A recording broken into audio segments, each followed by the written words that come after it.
my goodness. And there it is. Wow, get the pin to go.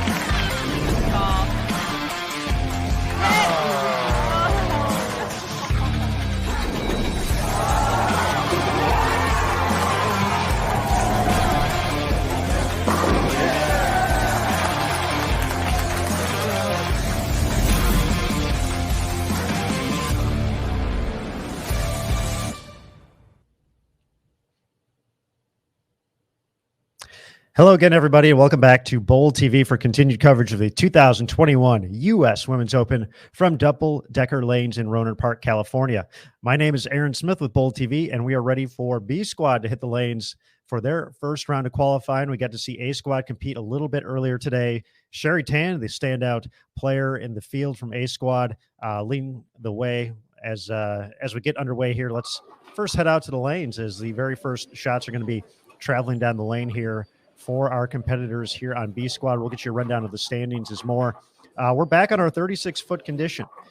So we saw Sydney Brummett was really the standout in the early going of the A Squad earlier today. Using urethane, got off to a real fast start, shot 776 right out of the gates, but ended up finding some struggles toward the back end of the block, having to switch out of urethane to reactive. So we're kind of curious to see if we see a couple more players try that in the early going and then try to manage it as the block goes on, or will it be a little bit of a mix of things we saw from the round earlier today? We see Shayna Ung right there going with urethane. That one unfortunately misses a little bit wide of target. She's going to be joined over on lanes 25 and 26 by Stephanie Johnson and Maria Balanova, and then over on 27 and 28 to start things off here. It's going to be Deandra Asbady, Daphne Tan, and Christy Leong.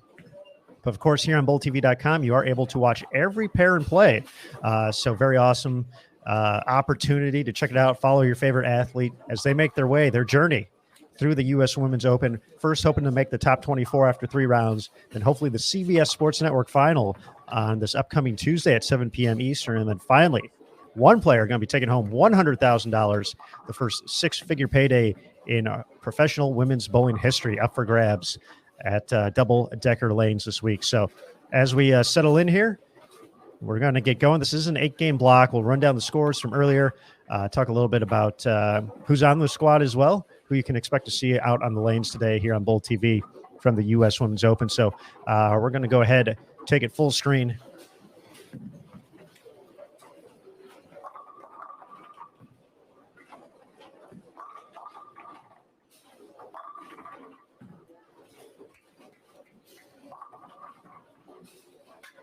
As we get going.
So taking a look at the overall standings.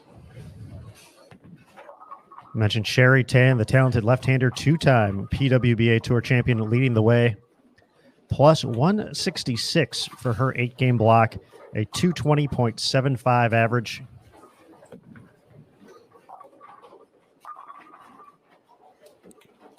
Sherry had 3 games of 181 along the way in games 1, game 3, and game 8 of her block. The good news, though, for Sherry is when she didn't shoot 181, all of her other games were at least 231 or higher. So it was kind of a tale of different games here. So 231, 233, 268, 245, and 246. So when Sherry was on, she was on. When she wasn't quite happy with the pair, she shot 181. So that's how round one went for Sherry on her way to the top of the leaderboard. Erin McCarthy had a real nice block as well, just one game under 200, plus 132, sits in second place overall. She's had some success at this event in the past couple of years, back-to-back third place finishes in 17 and 18, I believe, looking to capitalize on those previous successes on the lanes. 2018 champion Liz Culkin had quite a finish after an all right start. She her final three games, 226, 228, and 245, on her way to finishing at plus 102. Sydney Brummett, we mentioned her with the strong start, 776 out of the gates, but 155, 163, and 170 to finish to get to plus 100. She sits in fourth place. Diana Zavjalova, a big 279 in the finale to get to plus 90. She is tied with Taylor Boltice at plus 90 as well. Taylor finished with 246. So they are in fifth and sixth place. Valerie Bercier plus 44. So a bit of a drop between that tie for fifth and seventh place. So a bit of about 46 pins, the difference there. Birgit Norreichs in eighth place plus 38. Wendy Barter Jimenez plus 29. And then Marissa Carey, member of Junior Team USA, past collegiate standout at Indiana Tech as well, rounds out the top 10, plus 21. A total of 14 players of the 35 on the squad, averaging 200 or better through the first 8 games. So a little bit lower scoring pace than we may have originally suspected. But with that, let's bring in another member of our Bowl TV crew. Joining us on site from Double Decker Lanes, Curtis Von Kruger. Let's bring him in. Aaron, how are you, sir? I'm doing well. We're rolling. Yeah, you were just talking about scoring pace, and I think it caught a lot of people off guard here. We were expecting the scores to be a little higher than they were this previous round, but the transition definitely hit like a brick house. Like you're running into a brick wall there. A lot of players had really great success with urethane early. And then once that, you could stay in there with urethane the first 4 or 5 games pretty much. But when you had to make that jump in, it was hard for a lot of the players to kind of see the shape they needed to get when they went back to maybe something with a reactive cover stock. Obviously, we saw Sydney Brummett struggle with this. Jumped out to over 200 over, and then toward the end of the block, you could see that the struggles started to sink in there as it became harder to throw urethane, and then you had to make the switch. Erin McCarthy had a similar disposition as well. Both of them had a great block. It's the kind of blocks that you expect. You're going to have hopefully your 240s, 250s, 260s. But you can't get upset and you can't lose focus when you get that 160 or 170. So both players are happy with how they performed. But a player that I was really impressed with, Sherry Tan, obviously in the lead right now. There's a player who had a very rough start to her season last week, because this is only their second tournament they'll bowl. Really struggled in that first block, if you remember, Aaron. Mm-hmm. But yep. We saw her almost as if she just came to life before our very eyes, and ended up, even though she buried herself pretty good in that first block last week in Spokane, she almost made the cut. She almost came all the way back to really make herself competitive. So you could see that she knocked off the rust, and she really kind of put on a show, and a really solid block from Sherry. So right now she's right here in front of me. She's rooting on her fellow Singapore teammates here, Shayna Ung and Daphne Tan right here. But you got to see the competitive nature of Singapore right off the bat, Aaron. They're coming out and making a statement this week already at the U.S. Open. Yeah, this is certainly something we kind of expected as well from them, just knowing the amount of success they've had in And, in limited time on the PWBA tour, we talked a lot about it last week, but 5 out of the 6 players who were part of this Team Singapore contingent coming out here, who will eventually compete at the World Championships as well in November, have won titles on the PWBA tour, have found their way to the winner's circle, and all 6 have made shows at majors. So certainly no strangers at all to this type of atmosphere, this type of setting, these type of conditions. So the competition and whether or not, how quickly they were going to get into it was really the biggest question for, I felt for them and just talking to them about it. And it looks like, they got that one event underneath their belts already. New Wave Fen finishing in 5th place, rolling that 300 in her final game at Spokane. 3 of the players making the top 12. So I think, that momentum is going to be a very quick thing for them. And I would not be surprised whatsoever if at the end of the week, when we had those 5 players advancing to the CBS Sports Network show, if 1 or 2 of them happen to be representing that team when they're not competing on the PWBA tour. Yeah, these players are absolutely aware of what Singapore is doing. And they know when they come out on tour, they're taking up spots. They're taking checks. They're taking final spots, and they're going to make it to the step ladder eventually. I think it was a really smart move on their part to realize, hey, wait a minute, let's go to Spokane first, get a little runtime, and get back in that competition mindset. Fine-tune some of the equipment we're going to bring to the table, and then ultimately that'll help us get prepared for when we go into the USWO.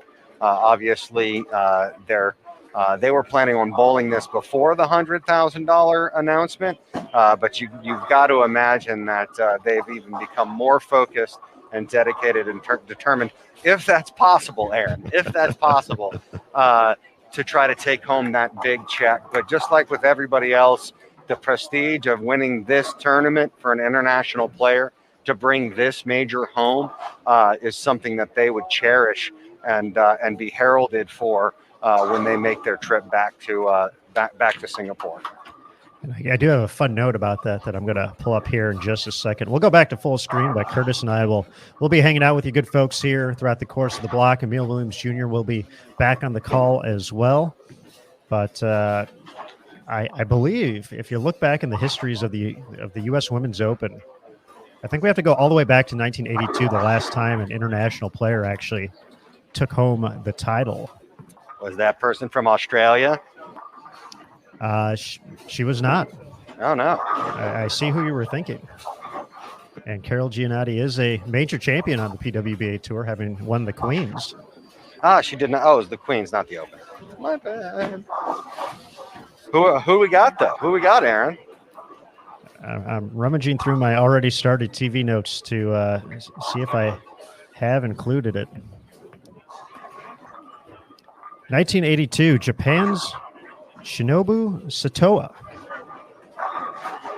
is actually the only international champion at the U.S. Women's Open. Oh, so man. We have to go back to 82, but despite the success we've seen on tour from the international players, looking at the Queens, specifically over the past couple of years, even going back to 2019, it was a completely international show, which Sasha Kovalova ended up winning. And there's been players to contend, but the title has remained on the side of players representing the United States. Liz Johnson winning 6 of those in between that time. So, Liz has kind of held it down for a couple of years, but more recently, Liz Culkin, Danielle McEwen. Yeah, she beat Tanya. 19, she beat the number 1 seed, an international player, and Tanya Ramanpour, excuse me. So you can see that they're close. They're close, and this international competition just gets stiffer and stiffer. But, America's still just defending their home turf here.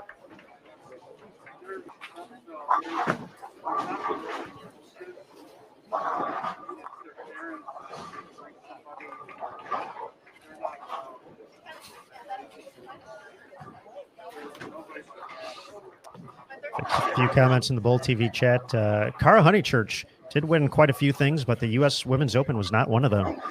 But that would have been another good guess because it seemed like Kara won just about everything in the couple of years she was out on tour. Yeah, there's a bowler that there's a bowler that would have made some noise. I mean, when the tour went off in 2004, she was literally winning. I mean, she had multiple titles that year alone, and had a huge 2003 season as well. So it's always interesting to think about those hypotheticals. You got to imagine she could have very well easily won a U.S. Open in that time frame had things continued. And folks, one of the things we do have available this week as we're watching the action, as we mentioned, we do have every pair available to watch on BowlTV.com. So if you're visiting for the first time, you can kind of go through the navigation. If you're watching on a desktop, it's below the video, so you can see USWO 13 through 16, 17 through 20. It'll have this two-pair setup just like this across the house, so you can follow your favorite athletes for each and every game. And then if you're watching on mobile, in the top right-hand corner, you'll see a little 4-box window pane. If you click on that, that'll take you to the channel navigation. You'll see the same options to be able to select the players you want to watch throughout the course of competition. We do have our one commentary channel, which is available as well. That's what you're watching right now. If you're on the main page of BowlTV.com, or if you're watching on Facebook or YouTube. So we are here for game number 1 on all platforms. Once we get into game 2, though, B Squad here, that's when we're going to be heading over exclusively to BowlTV.com. So that's when you got to head over, pick up your subscription today to watch all the qualifying, all the match play here at the U.S. Women's Open. You can pick up an event ticket just to watch the live action all the way up and through Monday for $8.95. That's, once again, all the qualifying, all the match play. You can pick up a monthly recurring subscription for $9.95, which gets you not only the live action, but gets you archived events in case you miss anything, and full access to BowlTV.com, so the on-demand content as well. $79.95 is the cost for an annual recurring subscription. You get the same access as the monthly. It's just in an annual form. So you look month to month, it's a little bit cheaper that way. $79.95 for that. The best way to support the PWBA Tour.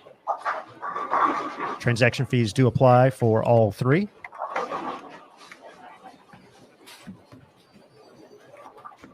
And when you're not over at BowlTV.com, when you're looking for more information about this great event, you can go to a couple of different websites. You can head on over to PWBA.com. Of course, the home of the PWBA Tour, as well as bowl.com/US Women's Open. You'll be able to find the roster, the pairings, the oil patterns. We got so many of them. We got 4 of them this week. The prize fund, the topography reports as well. So the same things that the ball reps are using out there, the players are looking at, all available at your fingertips. Of course, the standings and live scoring as well. Another great option this week from Double Decker Lanes. You're able to follow the scores through live scoring to keep an eye on your favorite players as they progress through the house as well when you're not watching them, or if you want to catch something else, but you still want to keep an eye on that player. Unless you got like a cool 6 or 7 screen setup that you're watching from as well, then you're doing things right for sure if you got that. So I salute the folks who have that all set up. I think that's the next edition here for the Bowl TV studio. Just one massive video panel screen to be able to watch them all come together.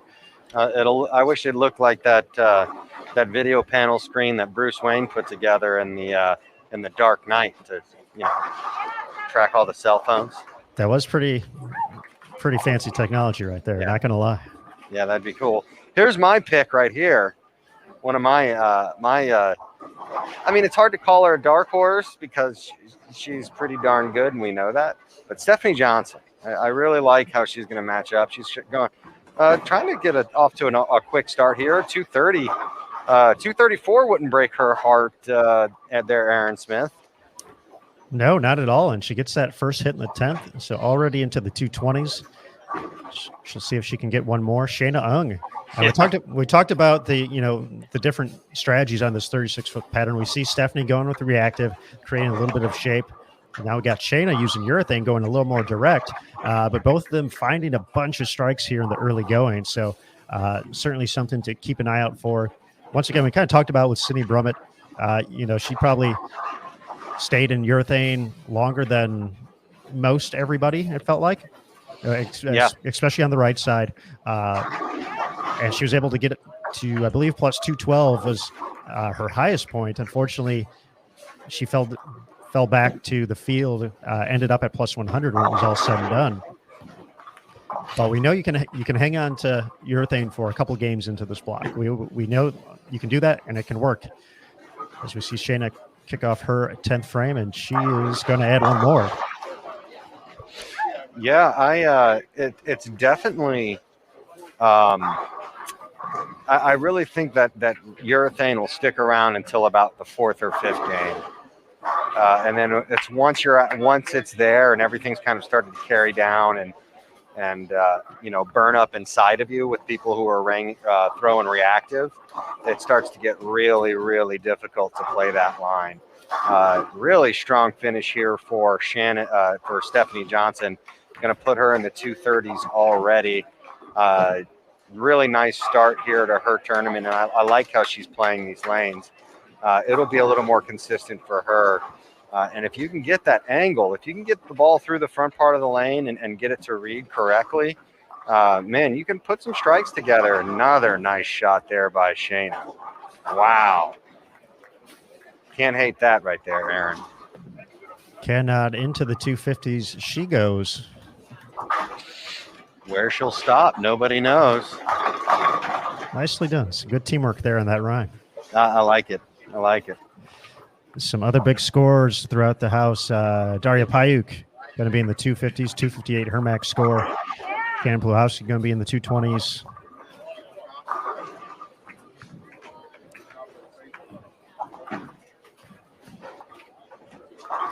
A rough start here for Deandra. A spackling of opens here in her first game, and as we've unfortunately seen, Shayna kind of was fishing a little bit inside there with her fill shot, just to kind of see what was happening with it. It's good. That's a smart strategy there, Aaron.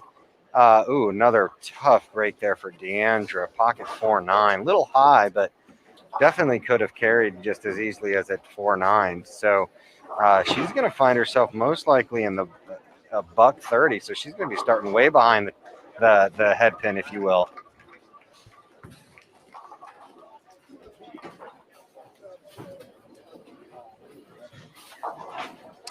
Uh-oh. We have a guest appearance in our chat here, Aaron Smith. Looks like Stephanie Johnson is multitasking. Hey, Chris. Hope you're doing all right, CJ. Good start there for Stephanie, as you can see. Can never complain with a 234. Angie Ramirez, man, this is just a veritable who's who in here. We even have Nick Hoagland offering to answer questions about the oil patterns this week as our oil pattern guru. Can you answer philosophical questions like what should I do with my life, Nick Hoagland?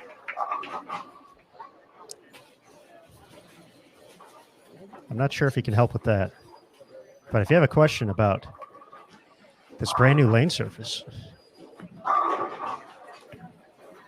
and its pattern testing, perhaps you can jump into that. But if I was a competitor this week and I saw Nick Hoagland, I would just ask him, how dare you? These conditions at the U.S. Women's Open, Nick, always so tricky. How dare you, sir? Of course, we say this all in fun because Nick Hoagland's our buddy. Yes, he is. I'd like to give him a hard time because he's the lane guy, he's the pattern guy, but really does a phenomenal job each and every week out here on the PWBA tour, offering challenging, exciting lane patterns to continually test the competitors out here each and every week. He's not going to just hand you that trophy, right? You got to earn it for sure. You got to earn it, and you're gonna once you get through this gauntlet. You'll definitely have felt as though you have earned every bit of that trophy and green jacket. So thanks, Nick. And you know what, Nick, you make it fun for us to watch. You make us have to think about the strategy and how things are going to kind of develop over a tournament, uh, and that's half the fun. You know, that's half the fun out here.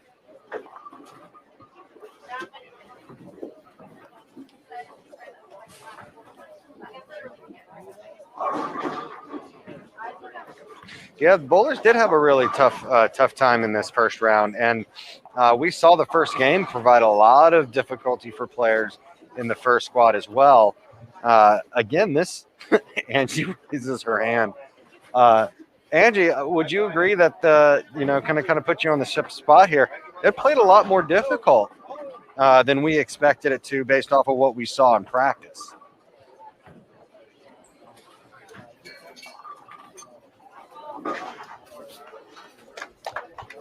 Well, folks, we have concluded game number 1 here on our featured pair, which does mean we are going to take a quick reset here on bowltv.com to get ready for game 2 and the rest of round 1 of qualifying for our B squad competitors here at the 2021 U.S. Women's Open.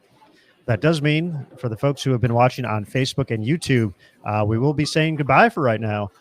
So we hope you head on over to bowltv.com, pick up a subscription to watch all the qualifying, all the match play here at the 2021 USWO leading up to the CBS Sports Network Finals. Once again, 3 different price points to come in at as well. You have the event ticket to watch all the live action, $8.95, a monthly recurring subscription, $9.95, and an annual recurring subscription, $79.95. Transaction fees do apply. But we hope to see you over here. Join the Bowl TV chat community. Win some prizes throughout the week, too, as we do have giveaways here on Bowl TV each and every round. But, folks, we'll be right back. Game 2 coming up next. B Squad Round 1, 2021 USWO coming up next.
All right, folks, heading into game number 2, we'll get you the lineups across the house.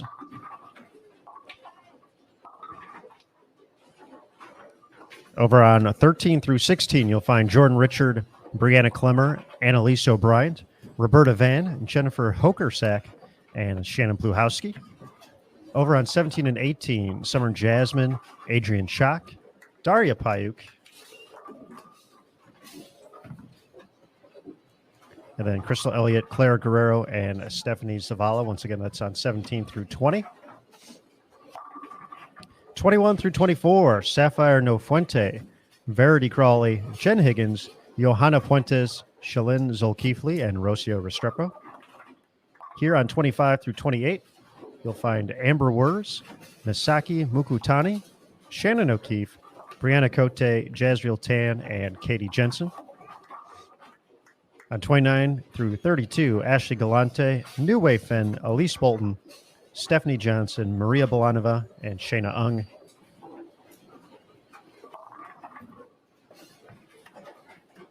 Then on 33 through 36, you'll find Daphne Tan, Christy Leong, Deandra Asbeatty, Karen Adolfson, Lindsay Boomershine, and Missy Parkin.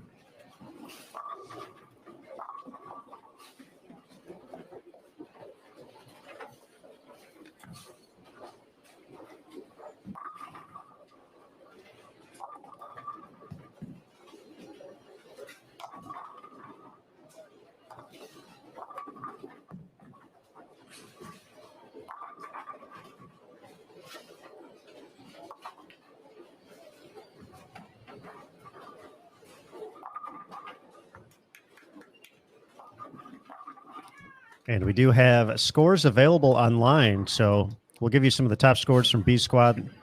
They're all included, though, from A Squad as well, so be sure to keep that in mind when you're taking a look through. I'll drop that link into the chat as well, so you can go ahead and click on that.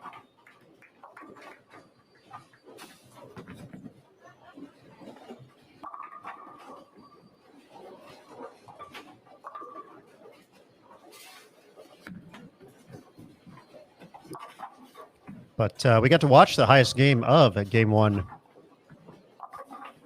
right here on our commentary channel. Shayna Ung's 257 leading the way.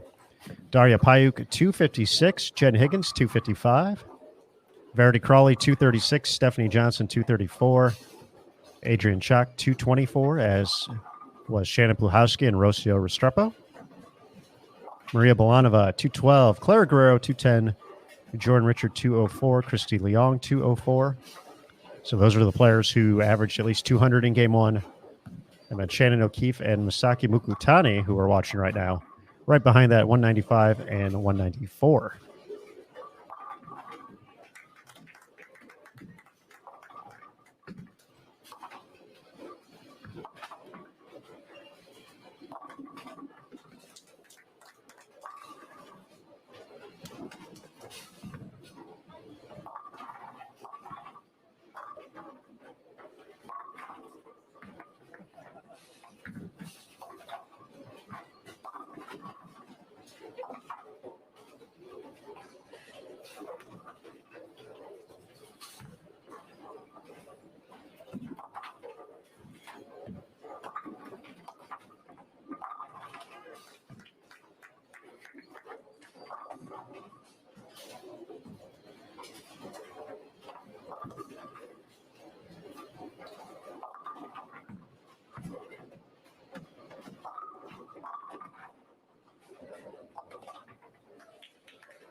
All right, folks, we got our lineups, we got our scores.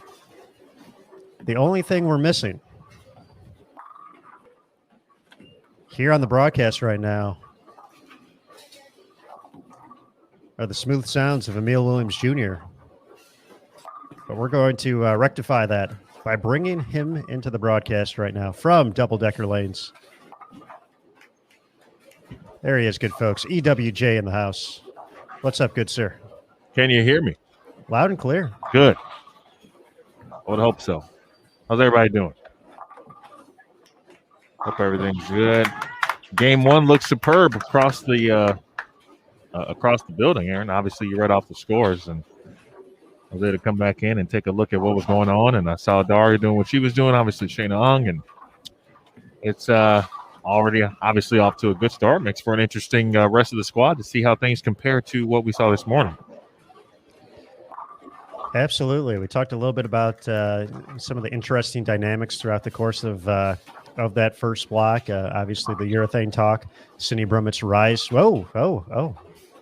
Look My out. goodness. Holy cow. That was terrifying. I'm not sure I've ever seen Shannon do that. My goodness. Hope everything's all right after that one. Just hopefully held on to it for a quick second too long, but that totally threw me off. I was not prepared for such things. I'm sure Shannon, being the true professional that she is, will bounce back and make it 3 in a row here. But yeah, getting back on topic. We did discuss a little bit about the urethane factor. We saw the success of Shayna Ung in game number 1 using that, and obviously talked about the that's covered by Bree there. But the great run by her teammate in the early going. Sydney Brummett, 776 out of the gates, but kind of gave it back at the end to finish at plus 100. So seeing that kind of, and we kind of talked about it with last week's pattern as well. We saw many high scores. We saw some low scores along the way as well.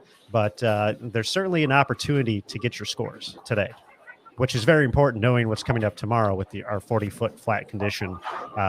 Certainly probably going to slow down the scoring pace quite a bit. Oh, without question. I think this morning's squad gave a good blueprint, or at least a little bit of one to let the other squad know, hey, this is some opportunity. There's some opportunity to score here. And I'm going to get back to that thought, but I just got a special delivery from one JJ himself, and I'm just going to show it right here on the screen. He just handed this to me just off the bat. So if anybody knows desserts and such, it is JJ, John Janowitz. Well, I'm going to have to test that out at some point here. Yes, please tell me how great it is, as you guys have been doing the past couple of weeks. So I'm sure it's so good. I don't even know how to pronounce the bakery. I don't even want to mess it up on the air. So I'm gonna ask a question about that. We got Voodoo Donuts yesterday, all the way from Austin, Texas. How about that? You get served treats from renowned treat eater John J. I don't even know how to describe him. He's a legendary sweet aficionado. He would be definitely a connoisseur of sweets, high-end desserts. I believe it's high-end desserts. There you go. That's better than sweets. Yes, high-end desserts. But to finish that up, Aaron, real quick, it just already looks like this squad is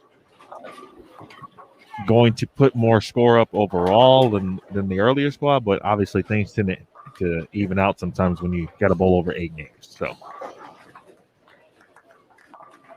all right, with that, let's go back to full screen here. Let Emil eat his. Oh no, I'm not going to eat. You're all good. Okay. Yeah, I got my lunch in, which is what I was doing. I talked to my.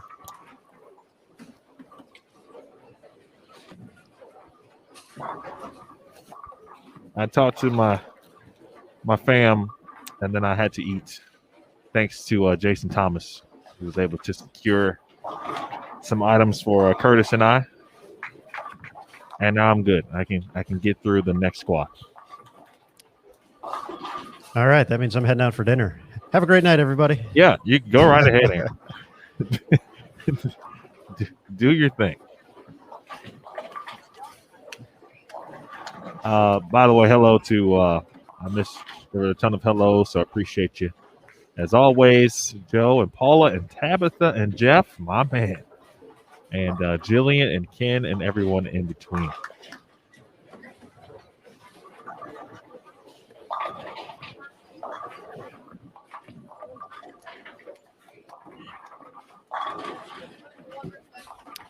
Over on 31 and 32, Shayna Ung continuing on her striking ways. After a couple of spares to start working on 3 in a row, she can get into the 250s once again if she's able to add a couple more strikes onto it. Ashley Galante, the front 6. Over on 29 and 30. Rocio off to a strong start. 4 strikes in a row, 9 spare in the 5th.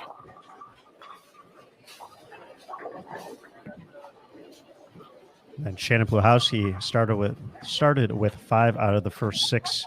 Looking at a spare opportunity in frame 7. Well, if we talk about think about the urethane play, we saw again both Sherry Tan and 5 out of the 8 games. Sydney Broman really have great success. We've already seen Shayna Ung, who is very good also with urethane. She's also very good in this building, which is something to keep in mind as well. So the familiarity, forget about the surface for just a minute. Like we heard Sherry Tan say earlier, she specifically did not approve of the older surface, or the old surface, or previous one. Simply, she hadn't bowled well on it in the numerous times she had competed in this event. So, but Shayna has had a great success here. I think we all know what Shannon Pluhowski obviously is capable of, not only, or I should say with or without urethane in that regard, but she is very good with it. It looks like Ro is in the urethane at this particular moment as well, Rocio. I did not see what Daria was throwing, Hayok that is, in game number 1. But noticed that someone said she was struggling this game, and that is certainly indeed the case. It's just like that. It's a game-to-game situation, pair-to-pair, as we all know.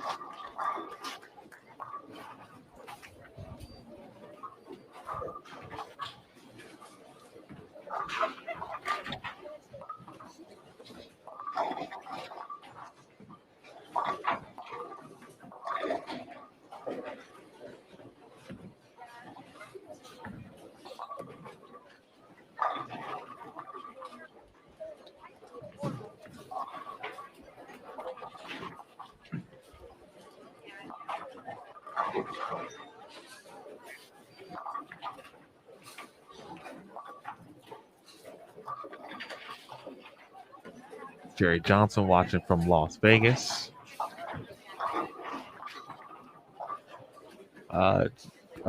Steve, not off the bat, like not off the top of my head, but I would say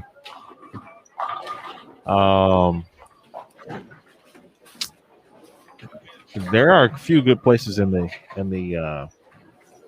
I believe it's the Grattan. I'm not sure how to pronounce it, but the casino that's just down the street. My mind may be playing tricks on me, but I'm almost positive we either went to an Italian restaurant in there or a steakhouse. But I think both of those restaurants or types of restaurants are in the casino. And there's more. I'll make try to get the answers to that actually. We don't get recommendations for restaurants because we never get a chance to actually go to them. So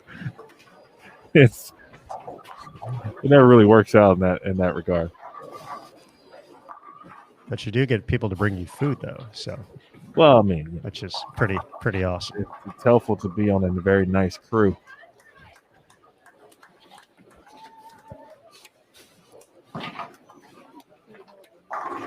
O'Keefe makes it the double, her second of the game.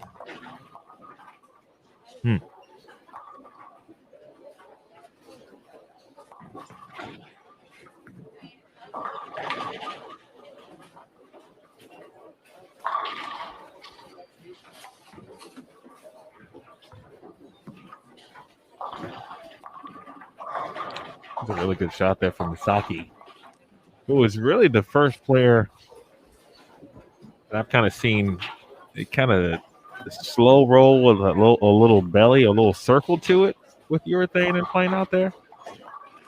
She's really good at kind of managing that slower ball speed, working on creating some shape. We got to see her at the Summer Classic Series. Actually bounced back from a real rough start in the PTQ and kind of settled in after that, and nearly made 2 shows. Bowled decent at Spokane as well. Very impressed with what she's been able to do in her couple weeks here stateside. Hopefully we get to see some more of her throughout the upcoming years, but very impressive player. It's been fun to watch her the past couple of weeks, and I wouldn't be surprised when we get down to that first cut if she's sitting there somewhere comfy in the top 24. Yeah, I've been looking forward to seeing her in person, and I'm already. I was, like you said, pretty impressed and looking very much forward to seeing what she was able to do. As we all know, obviously, I thoroughly enjoy being able to watch when I can't be here.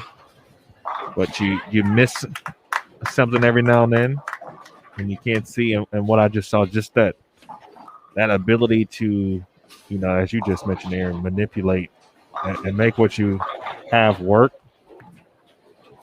Already kind of doing it in a different way that no one else has done it so far from there. And I know it's game 2, but some things just kind of quickly stand out, and that stood out to me. Let's see if repeat that success from frame 8. She hasn't struck on this lane yet, so looking to get her first hit. And oh man, see, no one's been able to do that. Which, if you watched her do that 800 times, she would have you believe that the 1, 2, 3 area is hooking.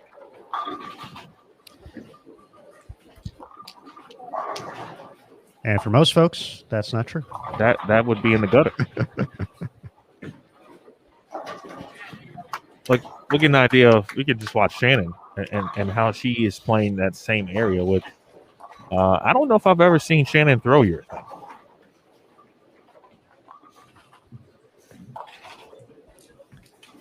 And I don't know if she's throwing it now. So I can't confirm. I will try to do that after the fact. So I think you got a really good, from a viewer perspective, what Masaki just did and how she got her ball tipped, and what Shannon has done with the same result. Shannon a bit more direct, a little bit more ball speed, of course. The slower ball speed, as Aaron described for Masaki, and then able to utilize that slower ball speed to her advantage. Well, Emil, I will let you know, Shannon posted her ball card, and there actually does not appear to be a urethane ball in Shannon's lineup. So if I had to guess, just based off of the collection she's got there and her fondness of this particular bowling ball, I think that's actually going to be a GB3. That would make sense. One of her favorites. But she only checked in one of them, so that's she's got plenty of variety in the bag.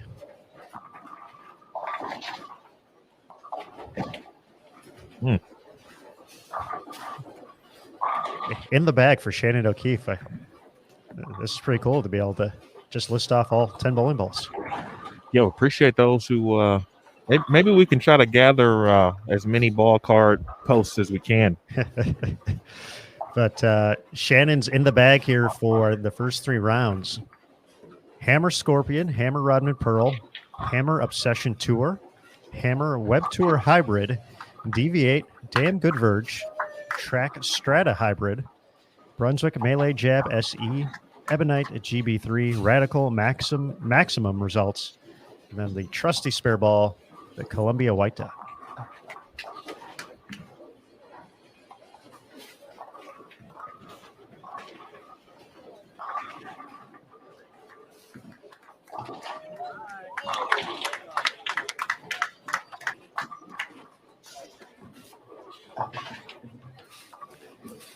I think Wistaki had missed left, which caused that 3-6, 7-10.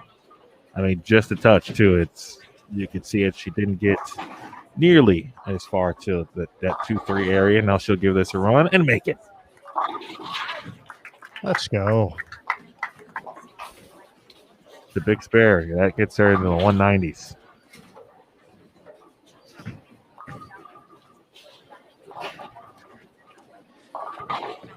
Can actually match her opening game with a strike here on her fill ball. Went 194 in the opener, so steady rolling here. O'Keefe had 195, so she's going to get up to plus 29.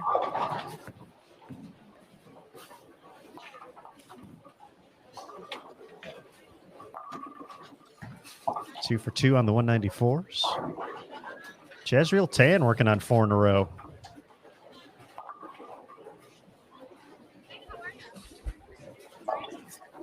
$165 in her opener.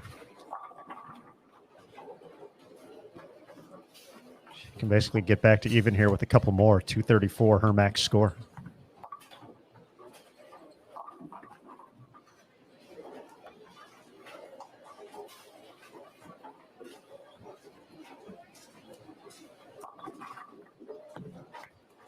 I do like that idea, though, Emil. We should use our vast resources on social media to do that for one player per game. Get you the full card.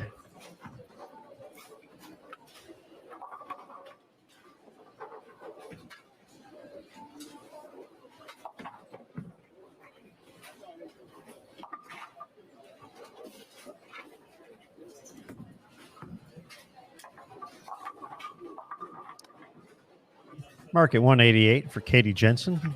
Had a real nice showing at the DFW Regional. That was part of the Summer Classic Series. Just missed out on making the top 4 for the show there. An excellent run in the last final games.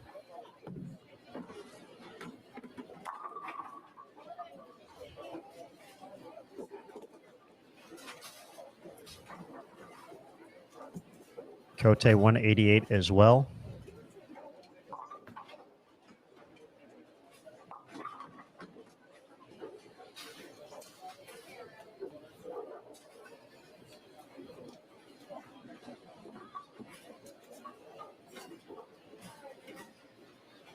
Taking a quick look around the house.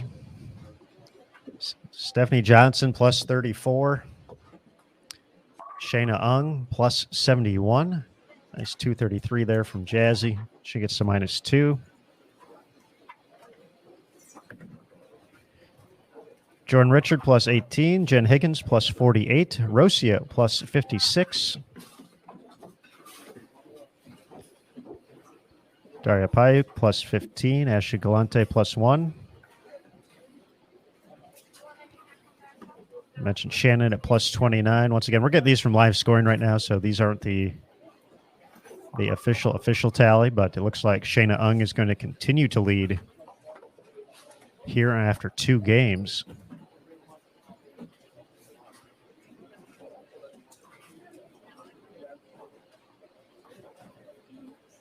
Game 3 coming up next.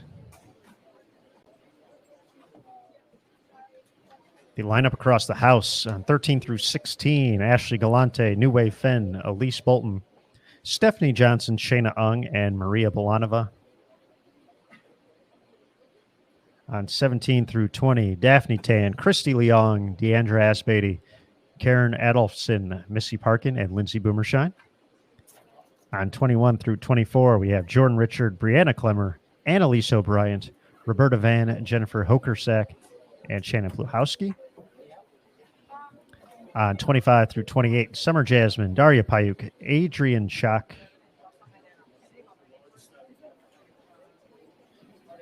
Crystal Elliott, Clara Guerrero, and Stephanie Zavala. Over on 29 through 32, Sapphire No Fuente, Verity Crawley, and Jen Higgins, along with Johanna Puentes, Rocio Restrepo, and Shalyn Zol-Keefley. And then this group we just watched here this past game, Amber Wurz, Misaki Mukutani, Shannon O'Keefe, Katie Jensen, Brianna Cote, and Jazriel Tan on 33 through 36.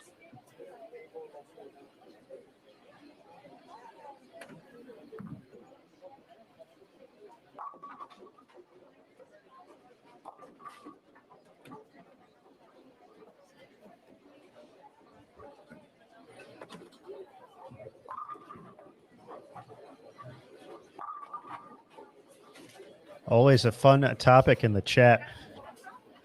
Everybody's favorite bowling ball. Good question tossed out there, James. All right, I like Sean's response, going back a couple of years there.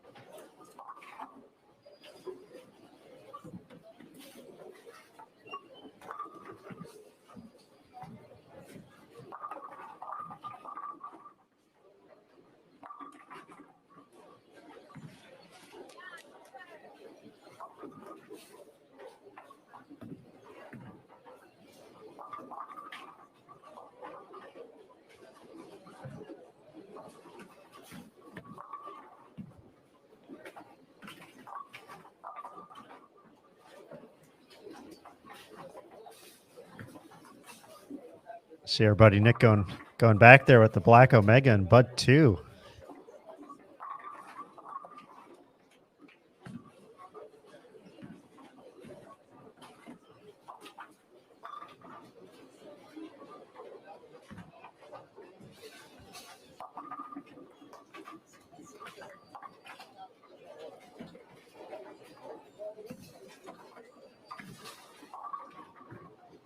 Definitely like the mix of new and older equipment in this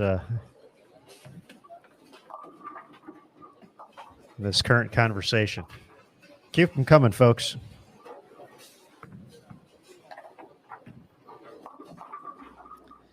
Summer gets a nice hit there. Trips it out for the early double.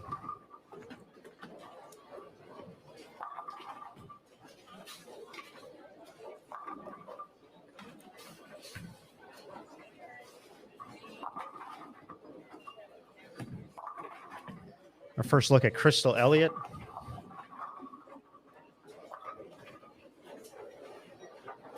Fresh off a national championship.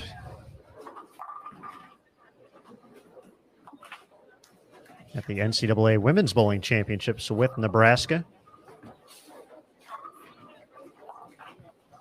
Was the D1 Player of the Year as well for the NTCA.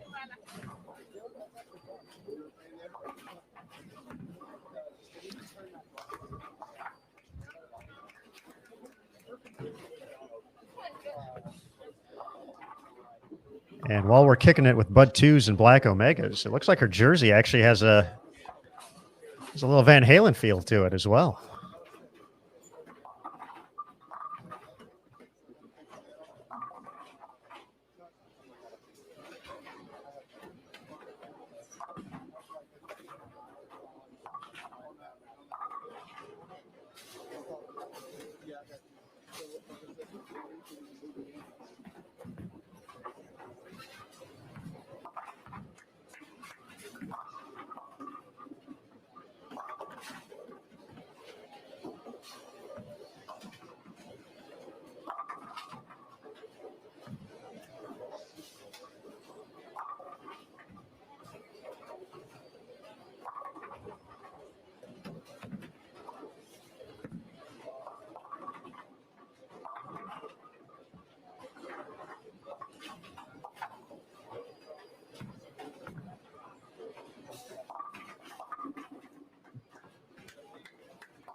Really loving this conversation, folks. Keep it going. I see the remark about the quantum helixes. And actually, I saw, I believe, a photo today, Throwback Thursday, on the Brunswick Instagram page. It actually had a picture of what looked to be a brand spanking new one with the red and the blue. So it's like they knew we were going to talk about it ahead of time. The market research led them to knowing we'd be talking about helixes.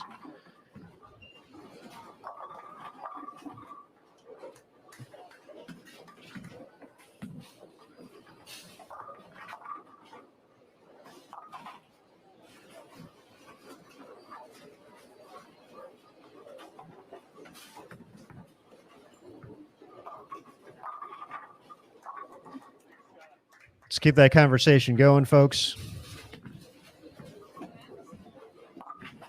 We do have a score update now available after 2 games for B Squad. 257, 214. Shayna Ung at plus 71, leading the way on B Squad so far. Shannon Pluhowski sits in second, 224 and 238 for plus 62. Rocio, 224 and 232. She's at plus 56.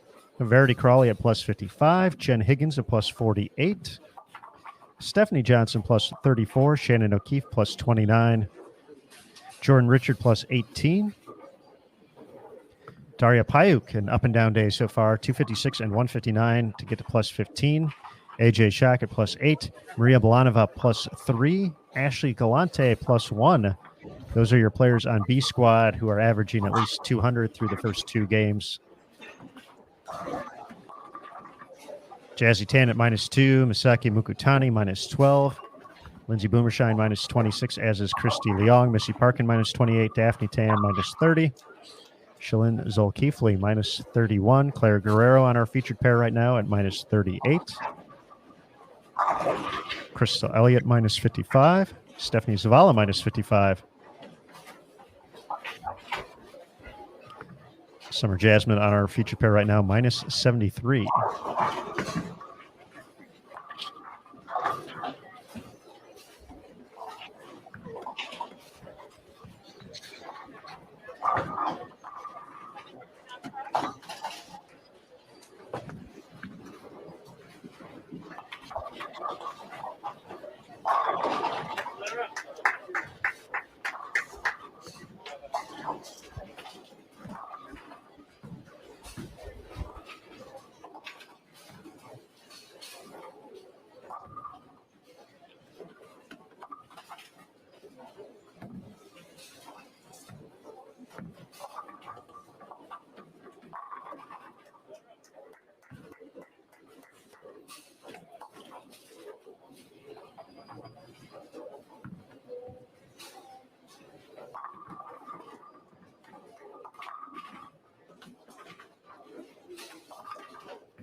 Okay. Welcome back, Emil. Yeah, we were trying to solve a little issue. That wasn't too much of an issue earlier this squad, but there's a few more people in the building. And I think someone described it. Maybe Curtis did. But or Jason did early yesterday. Not sure. But in our area, there is a piece that essentially goes onto the TV set. Well, it's also working this week as a nice kind of showpiece, but it also keeps us or gives us an area, essentially. Kind of blocks us off or blocks us in a sense. But it also removes the ability for players to go through here, right? Well, earlier it was easier to go around because there were less people. Not so much this evening.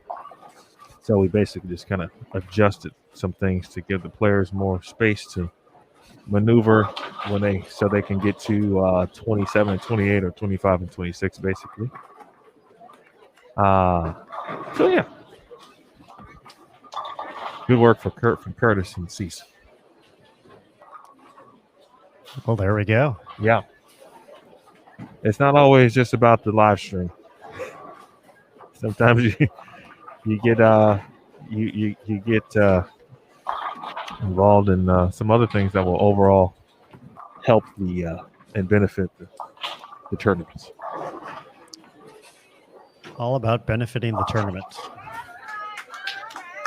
What did I miss?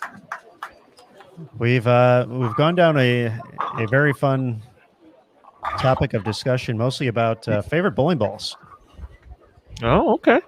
So that kind of It's a good topic. kick-started some things here. So Did someone bring that up in the PWBA Bowl TV chat? Did we miss that? no, that was just the straight Bowl TV chat. All right. Although a lot of good stuff on the PWBA Bowl TV chat as well. But yeah. So that's kind of shout out to James for that, kick-starting that conversation.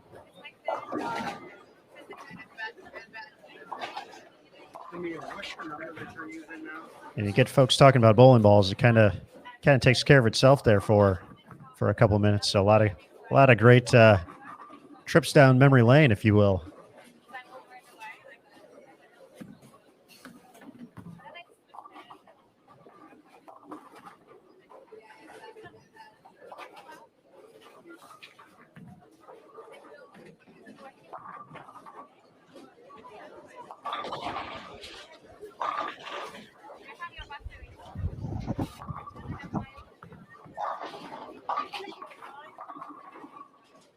Hey, James, I'm not sure, James Campbell specifically. I'm not sure if you are just referring to can you watch additional channels? The answer to that is certainly yes. If you're referring to us in the main channel, typically we'll settle in on one channel and then go to another, depending on what's happening. But you have free reign to watch any channel that you would like because we have every single competition lane covered.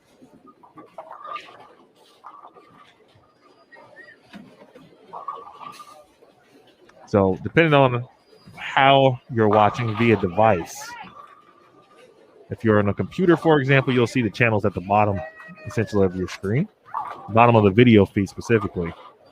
If you're on a mobile device, then you would want to click the 4 square icon in the top right corner, and then that will bring up all available channels to give you the opportunity to choose what you would like to see.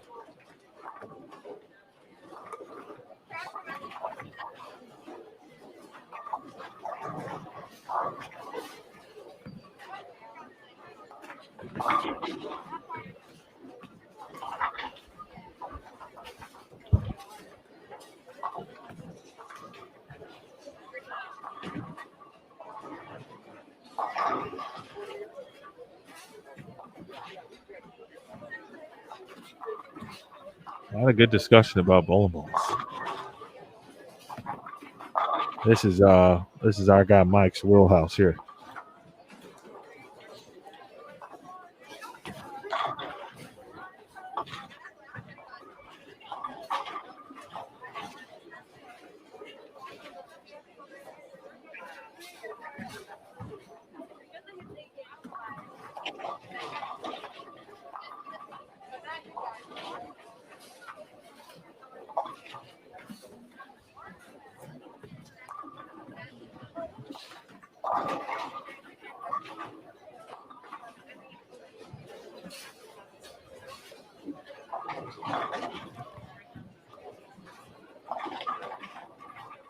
Taking a quick look at live scoring this game.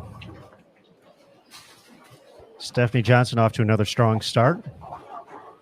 258 her max score. 8th, 9th, and 10th frame left to go.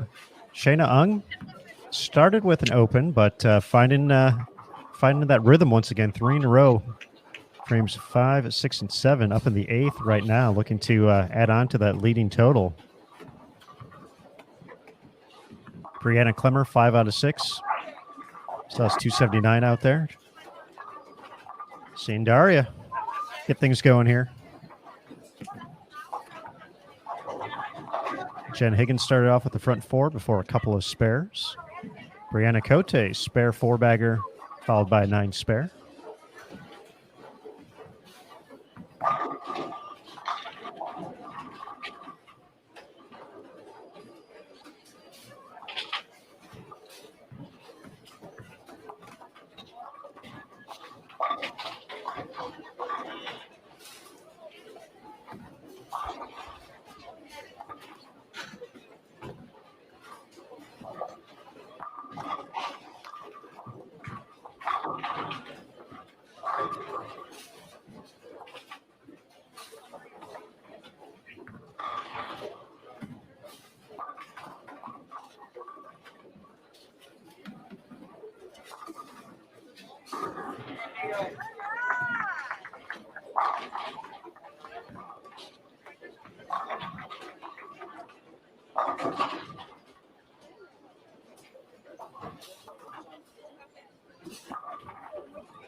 Wow. With authority.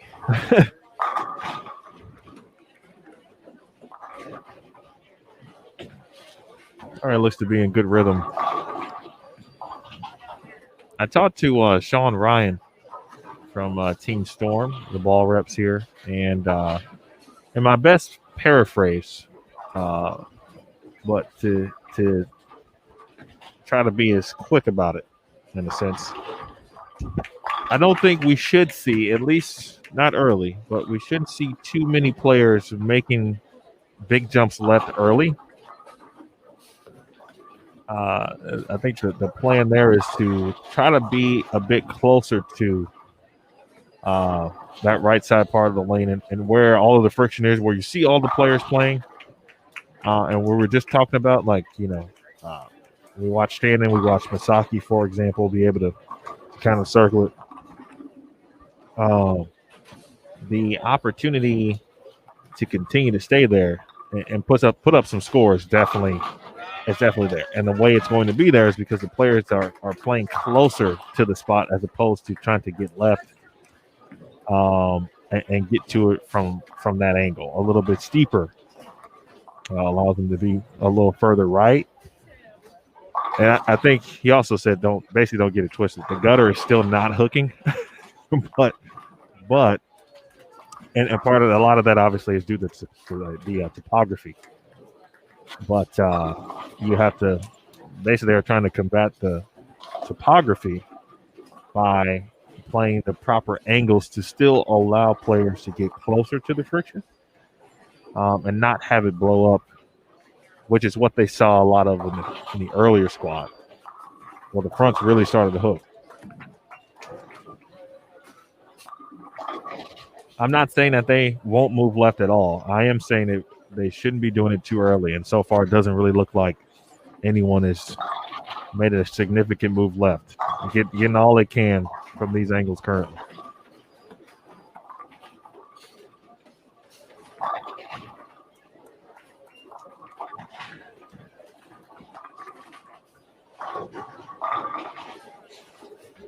That is one benefit, obviously, of being able to watch a squad. And even the reps themselves. It's just not the players who learn. It's the ball reps too. Learning obviously what worked and what did not work. Sometimes, they have to suggest things based on what they see at that particular time. And obviously, like Sean said, he started to think about what could be different or what they could do differently towards the end of the A squad this morning. And started to kind of put it in motion late too. A constant learning process for them as well. Not only the players fighting the transition and the moves coming up, but even when we talked to Matt McNeil a little bit earlier, mentioning how many players are throwing urethane, tracking all that information, how much that changes, how much that gets recommended going into that next squad based off of rev rates, the players, and oh no.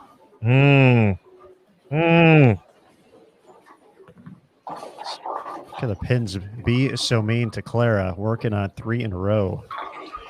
Goodness gracious. AJ. Sorry. Not leaving an 8-pin there, though. She's striking a little bit this game. She is. For the first time in a long time. Hashtag Team No April.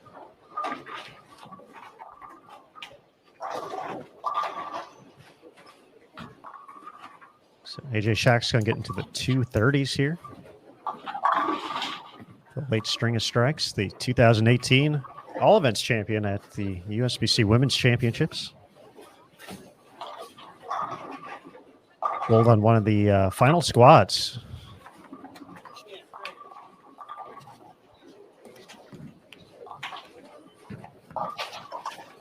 On her way to that victory.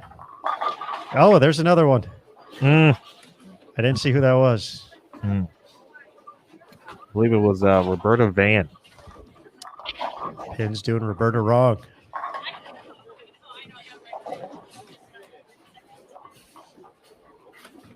Nice 236 to get to plus 44.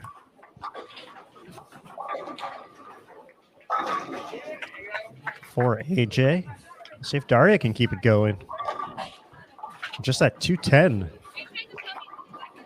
in frame 2. Summer Jasmine finishes with 199.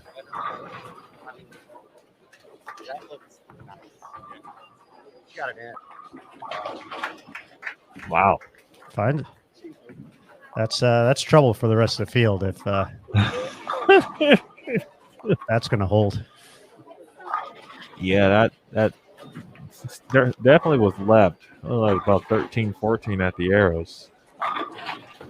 But you can see what the players are trying to do. I mean, that's where it is at the moment. I think that was a proton physics, it looked like. I will try to confirm that.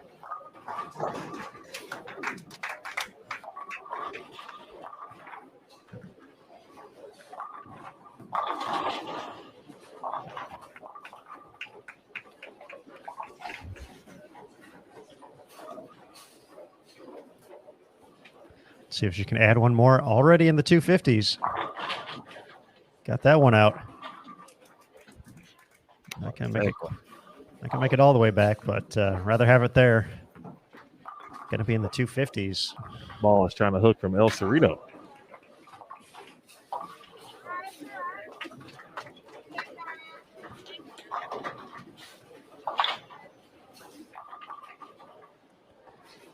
Daria at plus 15. It's going to be in the plus one, upper 60s. Just going to take the 253 plus 68. AJ Shock plus 44.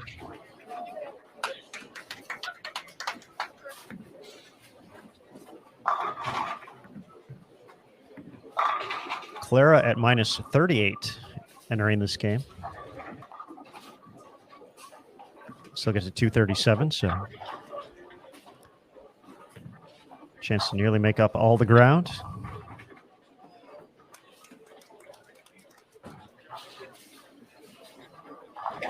Hey, Dan, get well soon, my friend. Keep fighting.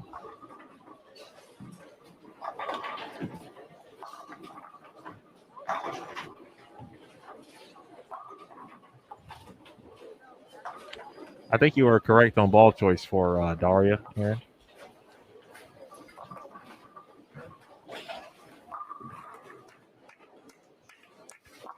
Got some other scores rolling in. 268 for Brianna Klemmer. Going to make a big jump for her to get to minus 14. Shannon Pluhowski now at plus 76. Stephanie Johnson at plus 70. Shayna Ung plus 72.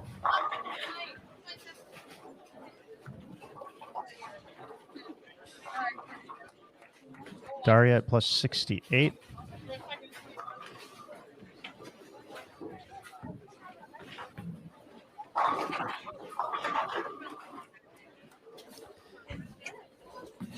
Verity can get to plus 67.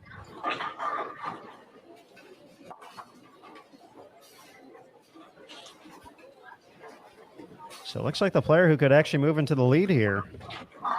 Shan Pluhowski, our clubhouse leader, but looks like fresh off her victory. at the International Bowling Campus Classic. Could be Jen Higgins over on 29 and 30. The 10th frame left to go. Can still get to plus 94. What's coming out here firing, man?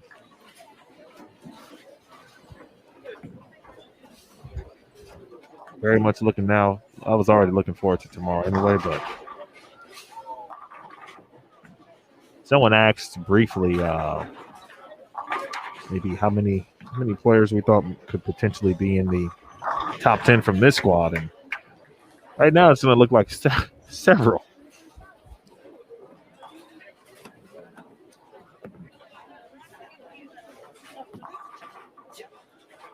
People in the chat I saw as well.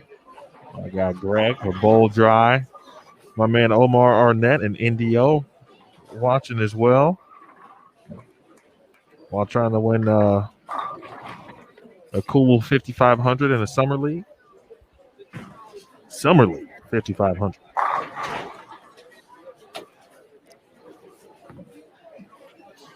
It's one heck of a summer league. Well, I'm telling you, Houston don't play, man. They don't mess around in Houston.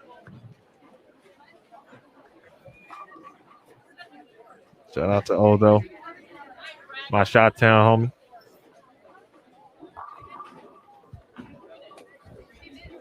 Hey, Sean, appreciate you tuning in as well. I have to look at the standings just overall, but this particular squad, I think Annalise O'Brien had got to 2-ish. I think she had thrown the first one in the 10th that I saw that would have gotten her there. I haven't seen Sapphire scores yet.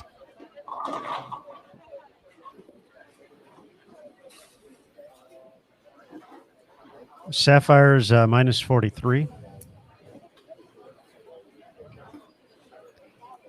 And it looks like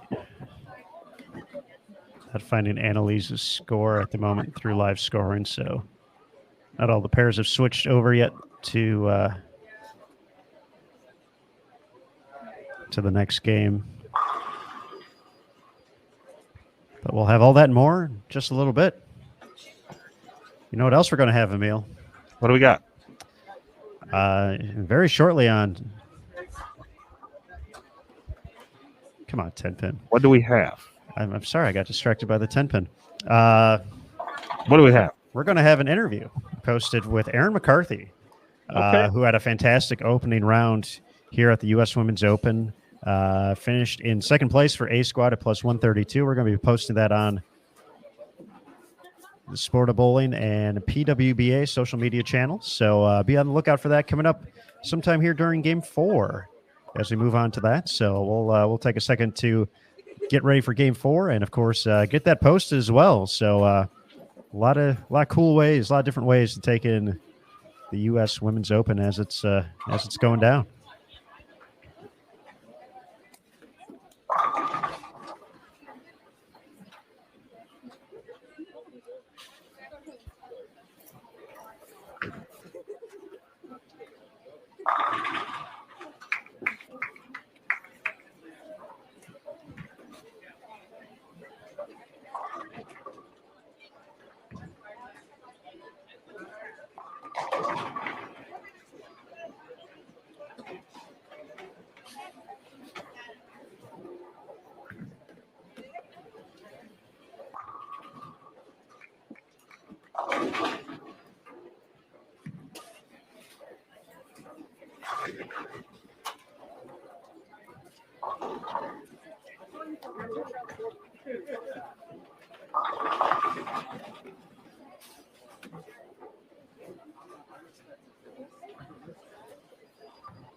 Look, I think Verity has made the move all the way down to 35 and 36. So hard to see.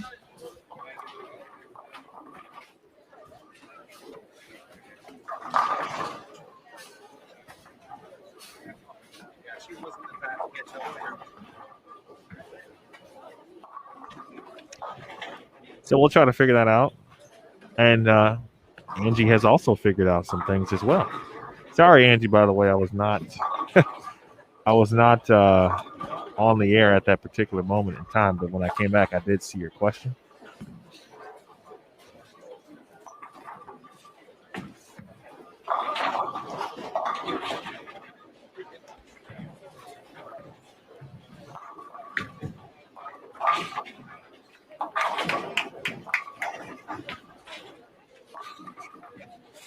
So Aaron is posting, and what we just talked about with Aaron McCarthy, that'll be on social media in just a second.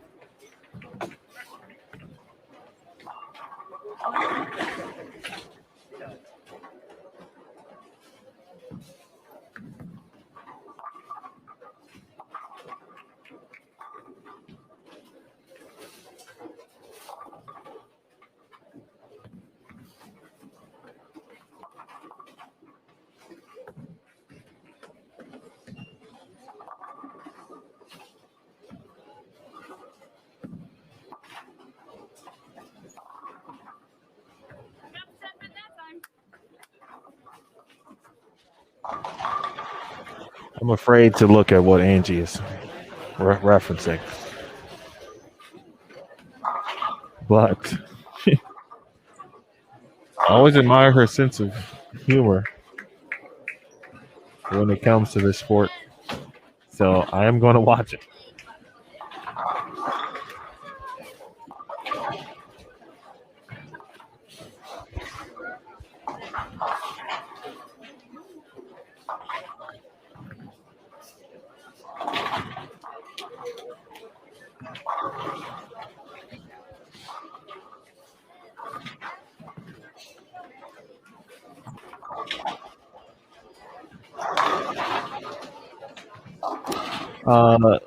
Curtis just told me that Verity's still in the I'm sorry. Let's start over. Curtis did just tell me that Verity looks to be still in a fast pitch.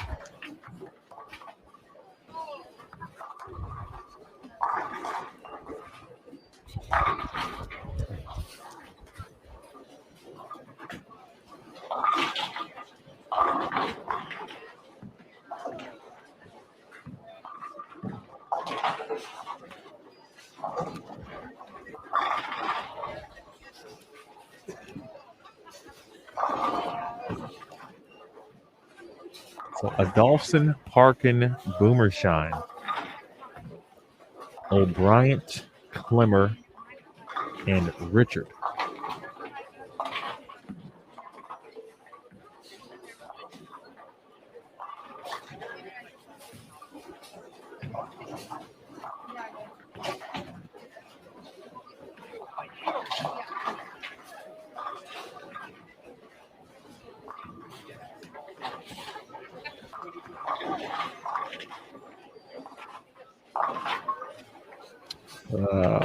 Hey, John. Appreciate you tuning in.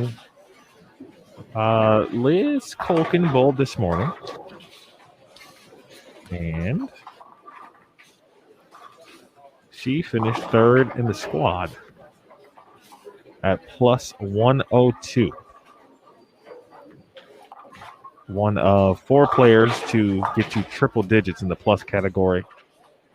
Jerry Tan led the way at plus 166. Aaron McCarthy second at plus 132. Liz Colton was third at plus 102. And Sydney Brummett was fourth at plus 100.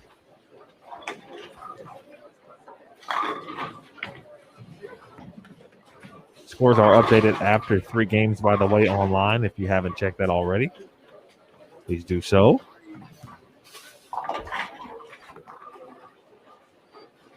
Let's run those down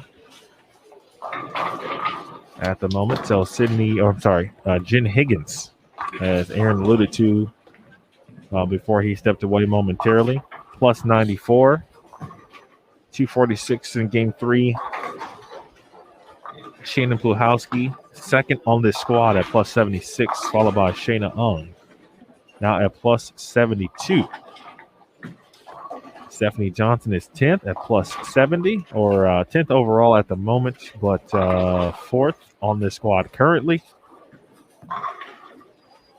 Daria Payok, 5th on this squad. She is going 256, 159, 253.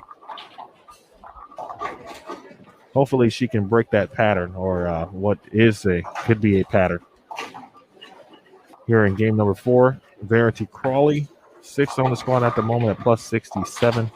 We talked about AJ Shop, now 7th on the squad at plus 44 after 3. Shannon O'Keefe, 8th at plus 43. Rocio Restrepo, 9th at plus 33.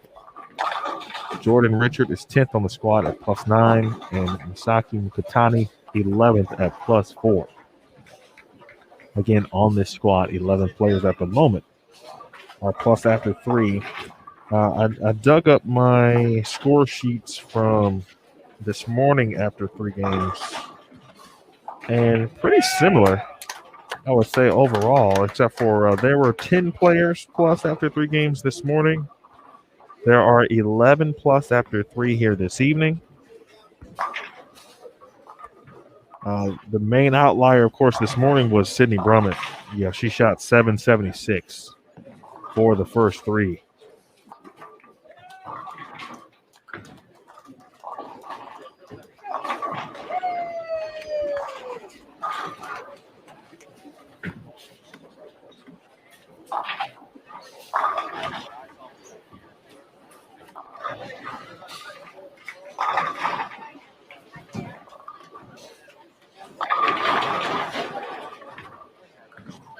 No problem, John. Anytime we can help. All of the information you need is on PWBA.com or also bowl.com/US Women's Open, including the, of course, results, schedule, and any other information you may need.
That's someone I just mentioned, Steph J, and the front 5. That is now 6.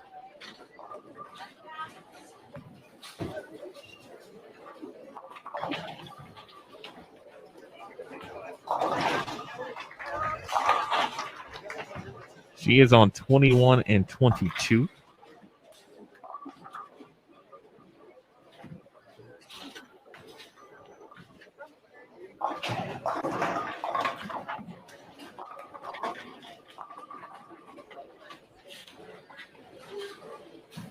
A good carry there for Annalise. Watched her put in a lot of practice time yesterday during each session, especially pattern 3.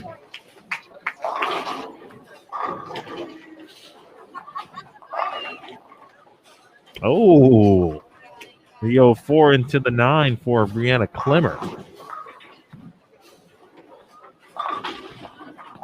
That's a very nice cross as well.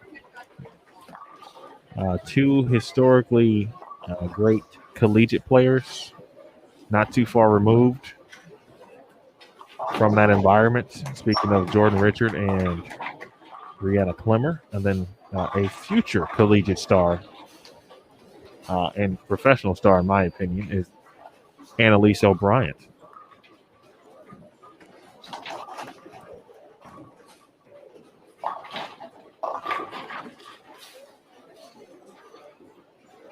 Don't do it, Chris. See? You're the real Black Cloud, man.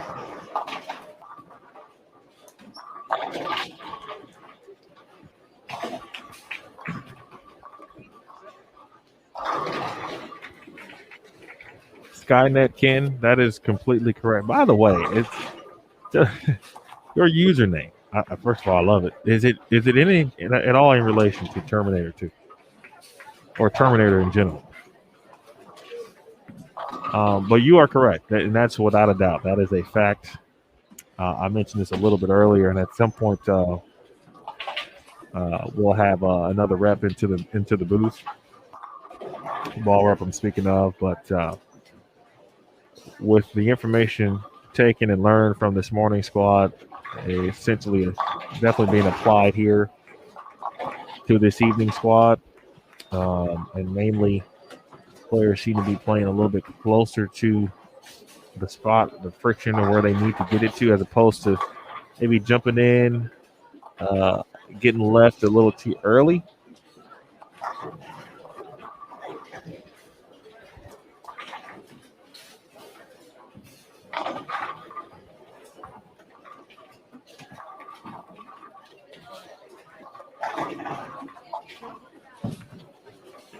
And generally speaking, if the entire squad is around the same area, it should yield results for everyone.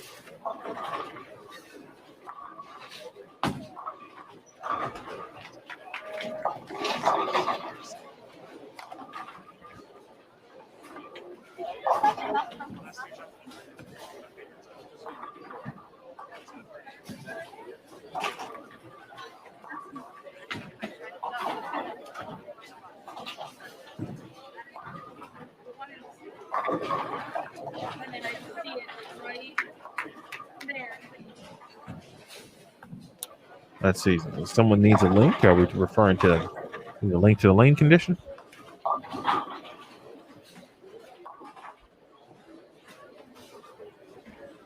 If you need any information, or we talk about results, the roster pairings, even if you're intrigued about topography graphs, as well as the lane condition graphs as well. All of that you're watching on Bowl TV. It is you'll see the chat tab, right? And then immediately next to it, we'll have that in the middle, and then at the end, or the last one is the envelope. That's to contact us. You'll want to click that middle, and that'll give you every piece of info that you would need at this particular point.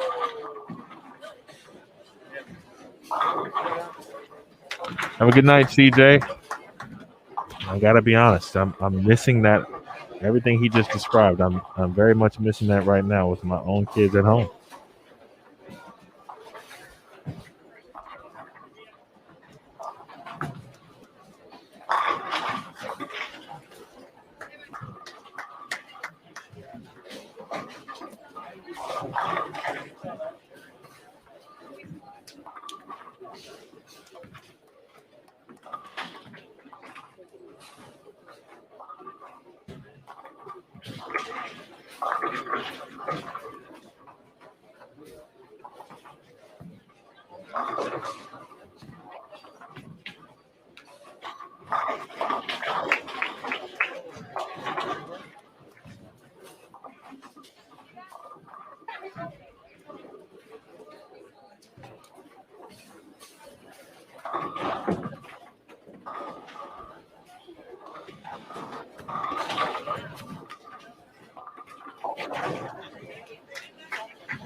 Nick Hoagland in the Bowl TV chat, and has been, I think, throughout the beginning, or I should say the duration so far of this squad. Curtis will join us here momentarily. He has got some information regarding urethane. I just talked to Sean again, and he told me that it's happening, meaning what he talked about earlier was being able to play or stay as far right as possible until some players felt they had no choice but to make that move. That sounds like I'm stealing Curtis's thunder. So let's just make Curtis talk about it first and foremost, and then I will chime in and finish whatever thoughts that he may have. Aaron, I'll let you do your thing here. All right, let's do it. KVK, Curtis Kruger, back on Bowl TV. Emil, you literally took the words right out of my mouth. In two cases, one, I am missing the giving the kids a bath, and wish I could hold my little one right now. But if I got to be anywhere and I can't do that, this is where I want to be. Urethane is really starting to be out of play right now, and it did it about a game earlier than what we saw last block. And the reason for that, we really think, is there was a lot more urethane going down the lane on the outside part of the lane, and so you got a lot more carry down earlier, and so you're seeing the play, and then the players kind of working inside of that urethane were burning up that part of the lane, so people had to make that massive zonal shift left to try to get the ball to get through the heads again and not be so tight down lane, because you see people like Daria Payok right now started way left, more so than most people are, and they're able to get it back. People are able to make the corner right now, but yeah, urethane definitely out of play. Verity was in that fast pitch for a while and had some success with it. Now she's down there on the high end, and it's some pretty tough sledding there for her, and you know that the ball change is coming. She's just trying to get out of this game. So I'm interested to see. Looks like a couple players are still kind of forcing it maybe a little bit, but I would say a majority of the players have now at this point in time gotten away from urethane. And so we'll see what happens to this scoring pace over the next game or two. It'll be really indicative to see if they learned kind of from the previous block as to what to do after that transition, because it really made it tricky for a lot of players. I'm sure we've already talked about Sydney Brummett kind of hitting that wall. Mm-hmm. So that's what we'll look for. And Sid had mentioned, for her, sometimes she struggles with when to get out of urethane as well, because she's so good with it and very comfortable with it. And so sometimes it's a little slower for her to make the move out of it when she needs to. Yeah, and she has a problem when she's playing in front of her and her angles are in front of her. She has a problem opening those angles up sometimes, and see it self-admittedly. That is one of her flaws. So not only is she really comfortable in urethane and keeping in front of her, when she has to make that switch to reactive and open up the angles, it's kind of a twofold kind of thing for her. So she did say, though, I did talk to her and said she was really glad she kind of figured it out the last half of the last game. So definitely something that she's going to need to utilize for the remainder of the week. you've got to imagine there's going to be other times where urethane is going to be in play. But lessons learned here from the field as they really kind of got a feel for things from watching the previous squad. But it never plays the same, does it? Not at all. Good shot there for Annalise O'Brien. First strike in the 10th for her. She can get to 189. Jay Rich up on the approach. Max at 201. That one held. Her body language suggested she was not quite sure about that. So she can get to 201. Good combo with, again, Nick Hoagland. I think he asked if you had questions. Feel free to throw them his way. Not every day you get a chance to interact with the creator of lane conditions for what is not only a major tournament, but for many events. Not only on the PWBA tour, but across the bowling industry. And there was a time, Nick Hoagland himself, pretty decent bowler. Yeah, he was would say just okay. Just pretty decent. Nick Hoagland's been everywhere. He was Also worked for the PBA for a time being. Check out his awesome documentary, A League of Ordinary Gentlemen. Get to see some vintage Nick Hoagland there. That, in all honesty, though, folks, if you are really unfamiliar with Nick from his on the lanes, obviously we talk about him because he is the manufacturer and creator of these lane conditions. But he was an extremely talented, and one of the top players, I would say, definitely in the country and the world at one point. At his time, yeah. One of the top collegiate players also as well. So we aren't being facetious. So kind of when we say it, just okay. But if you are unfamiliar with Nick, his background is not just with creating lane conditions. He has destroyed them with his bowling balls back in the day. He has destroyed him and his blonde tipped hair. There we go. Just ripping through shots. I was gonna say he, at his best, was with frosted tips. Yeah. I still have a strong petition, and I think I need to get the bowling community to sign it with me. Let's bring back the frosted tips, there, Nick. I'm gonna keep harassing you until you get it. We're shining with that first one in the 10th frame after let's see what is that, three out of 5 in regards to marks of any kind. No strikes until the 7th frame, and she is going to at least be able to save maybe 190 and possibly 200 here.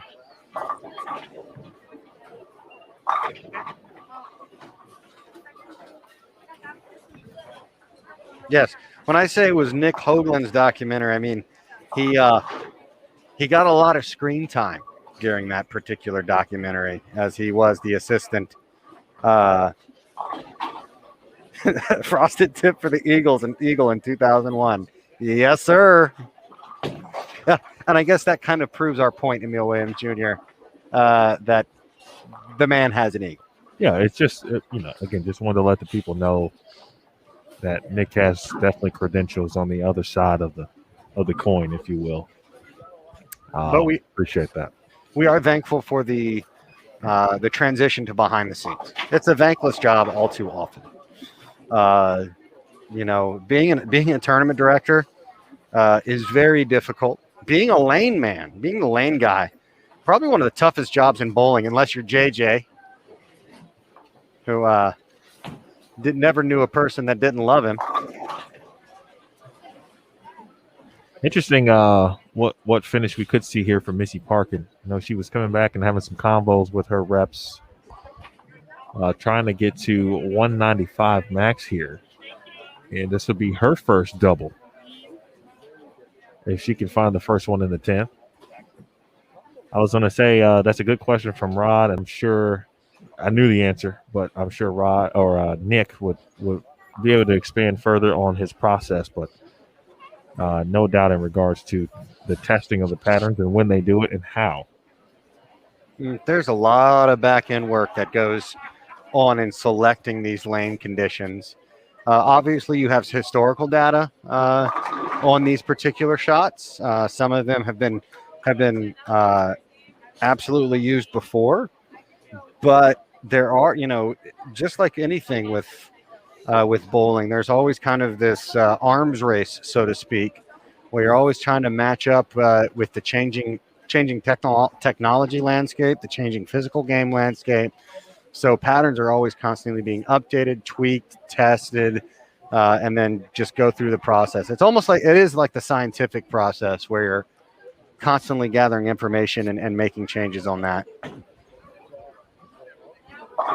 Good shot there for Missy. So she will be in the 190s. What a bail. Absolutely. Gave a nice discussion. Answer in the chat to Rod's question about testing. And most players seem to be now in game 6. Are we in the game 6? Is that right? Or 5? Game 5. I think it's 5. Okay. Let me. I'll go get some. I'll go make sure. Sometimes we watch a lot of bowling there, Emil. I'm just saying if we're getting into game 6, then everybody's at least minus 100 in this block. So I think this is 5 based off what scores. Four wrapping up into 5. Although I like where your head's at, though. Yeah. maybe for once I was able to click the graphic earlier than before the game was actually over, which threw me off. I got a little trigger happy there with that lower third. It's all right. We'll take it. All right, my man John Lucido officially now has said yes. This is game 4 just concluded. Is it Stephanie? It is. How about that? It is indeed.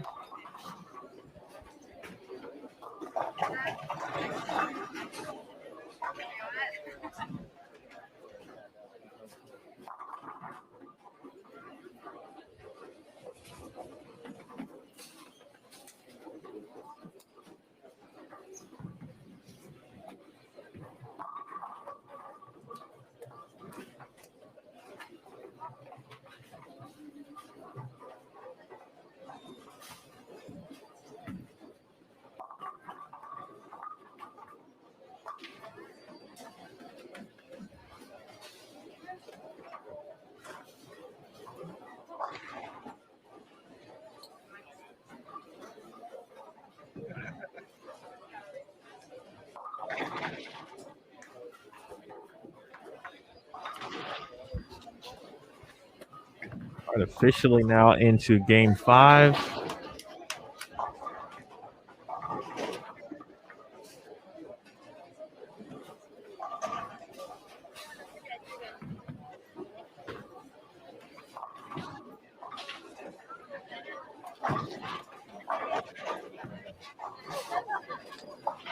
I'll give it to the Bowl TV chat.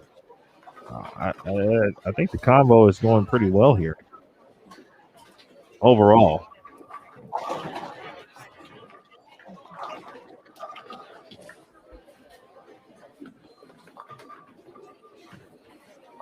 Let's see if we can get a ball rep in for this game at some point. Now that we are halfway through the block.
As we do get into game number 5, just a quick look around the house. If you're looking for your favorite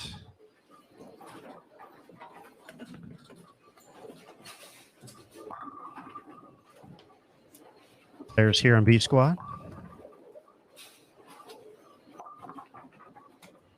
Starting on lanes 13, 14, 15, and 16, you'll find Roberta Van, Jennifer Hokersack, Shannon Pluhowski, Summer Jasmine, AJ Schock, and Daria Payuk.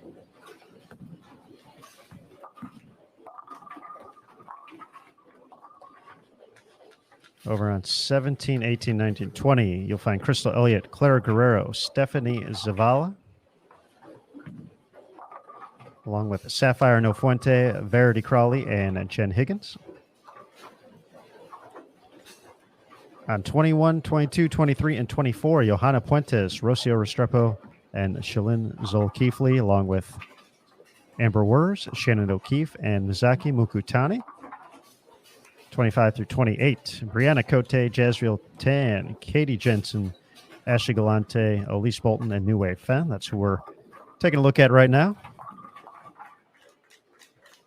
On 29 through 32, Stephanie Johnson, Maria Bolanova, Shayna Ung, Daphne Tan, Christy Leong, and Deandra Asbady. And then on 33 through 36, Karen Adolfson, Lindsay Boomershine, Missy Parkin, Jordan Richard, Brianna Clemmer, and Annalise O'Brien.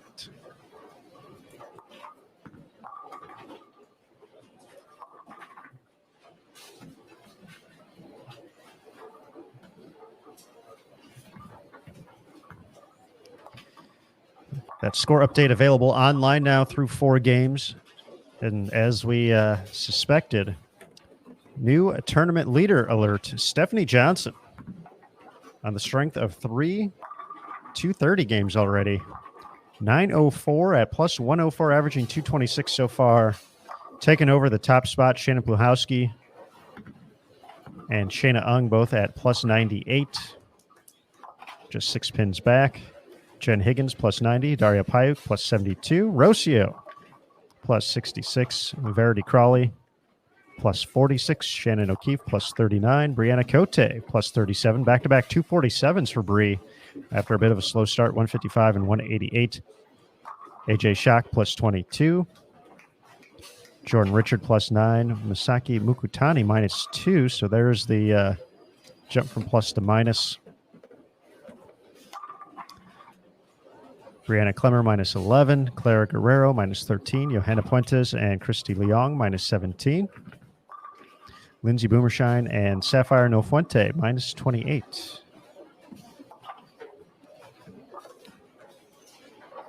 Some players with some work to do here in B Squad.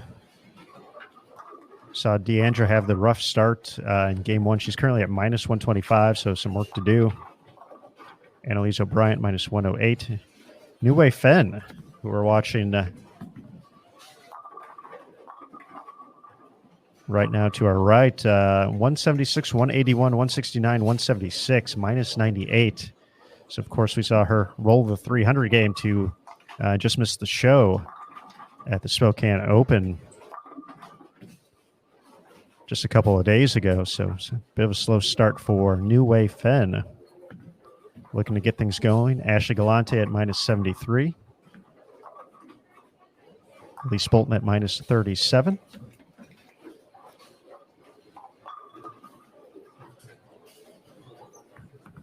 Katie Jensen at minus 116. And Jazriel Tan minus 53.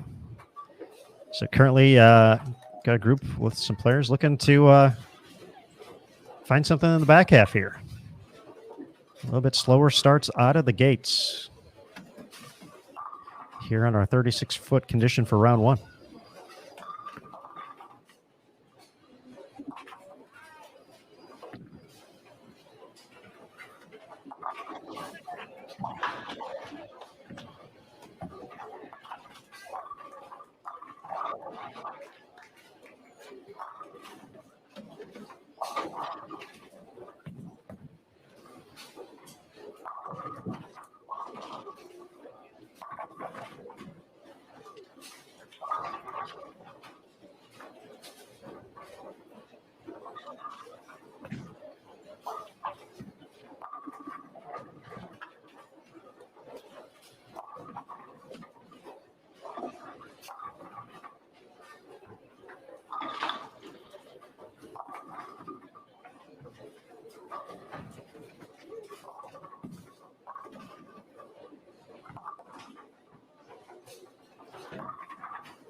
You know, Aaron, well, first of all, to James' point, no 300 yet. Good point from Alex.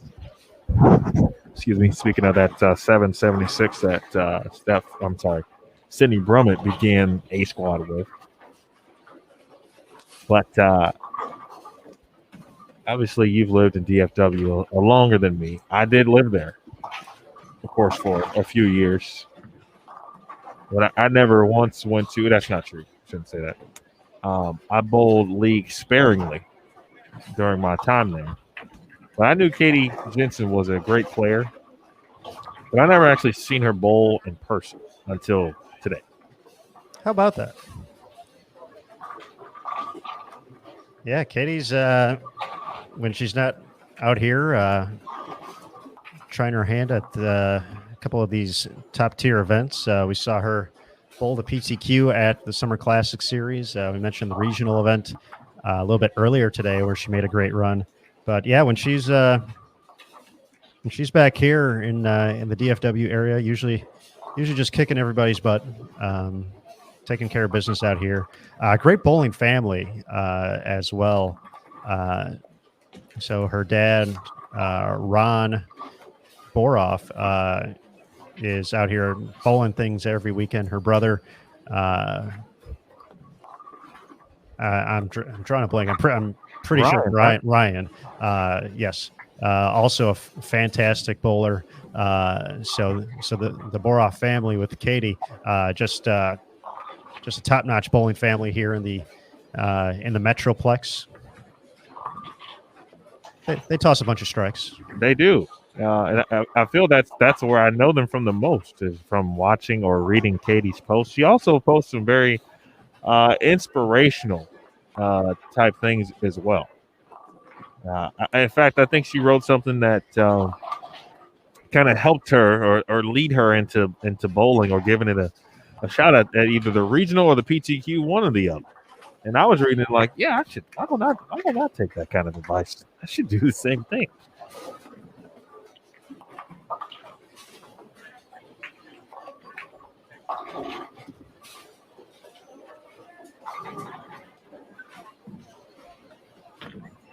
There's a lot of 800 talk in the chat, too. For the record, I forgot what Aaron's high series is. McCarthy, I'm not sure. You'd have to ask her. He's probably like 880. She's pretty good. She strikes a bunch. He's like an 880 type of player. Tell them about Aaron Smith. Who? Never heard of him. Oh, okay. What about A.A. Rock? You heard of him? Yeah, he done messes up all the time. He did mess up. I have not shot 800, just throw that out there as part of the community here. Oh, speaking of 800s, one day we'll ask Tennille what her how many 800s she has. I'm sure there's numerous across her Hall of Fame career specifically. That's a very good message, though, for Tennille, or from Tennille, for you, the community, Bowl TV. So, and thank you, Tennille, for blessing us with your presence there.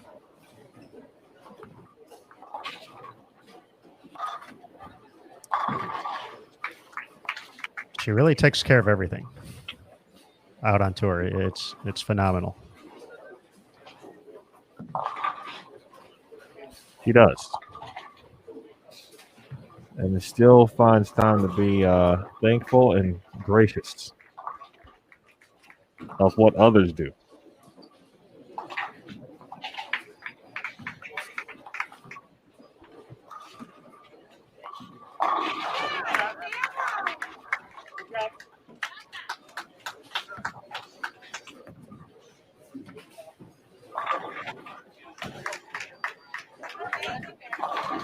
Alex in the chat is having a moment, but I'm not sure why. Hopefully, it's because the Hall of Famer dropped into the chat.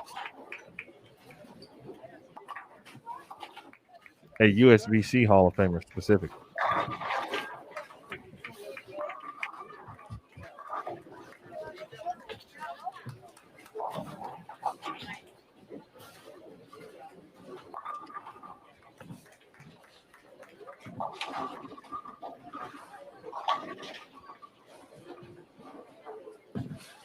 Monica checking in. Did we go over the game 4 scores, Aaron? I did, yes. Okay. We did review him. Stephanie Johnson at the top of the leaderboard, plus 104. Shan Pluhowski and Shayna Ung at plus 98. Jen Higgins, plus 90. Daria Payuk, plus 72. Your top 5 here on B Squad.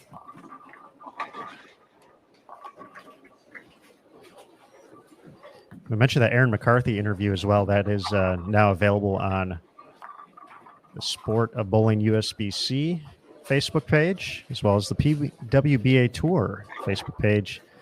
Also on the PWBA Instagram page on the stories, or not on the stories, but on the TV. The TV. The kids like the TV nowadays. That IGTV for those long form videos. Content, Aaron. They're not called videos anymore. It's just content. I think it's all content. No, it's no more VHS, bro.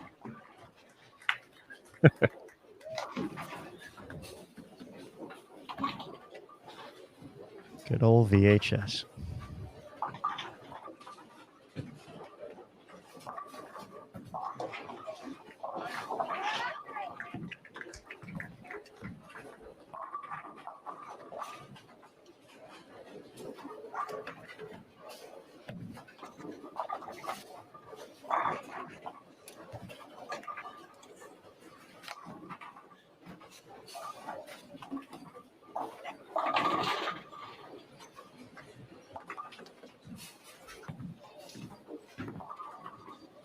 Alex, my highest series is 796.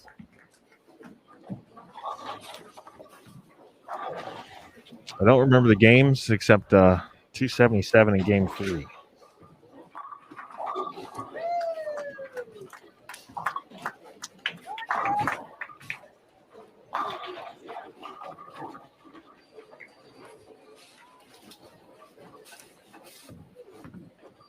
We were talking about bowling balls earlier. I can tell you what bowling ball I was throwing. Oh, let's go.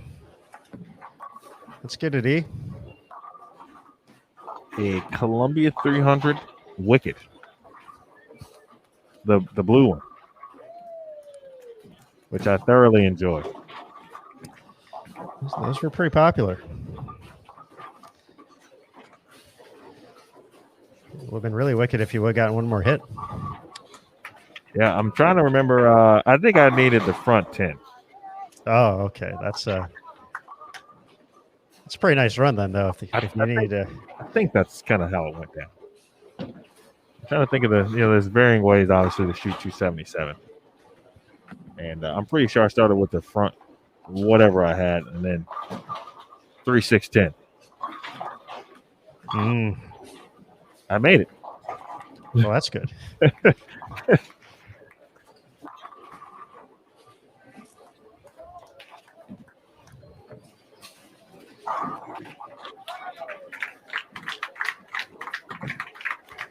We've reached the point of which is great too, by the way.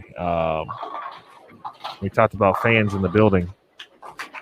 Steve was asking about that earlier today. And like I thought, there would be more in attendance tonight, and there are. I expect tomorrow to increase, and certainly Saturday when everyone is, off of work, kids are out of school, etc.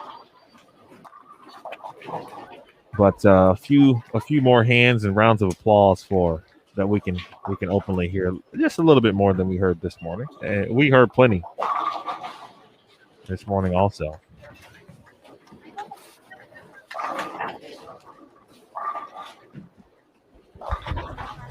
Go now or the beginning of the game or after the game. Whatever makes sense. Yeah, once next thing starts.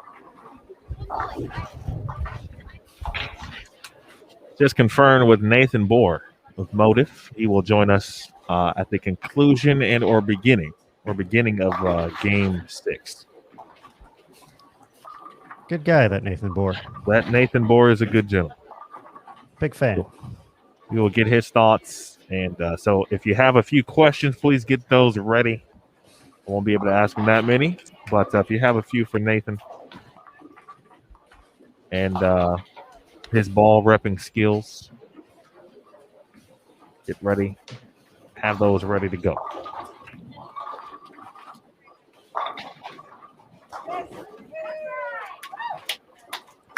One of those applauses I was talking about was for Rocio Restrepo, who made the 4-9. But in a game that has been an overall struggle.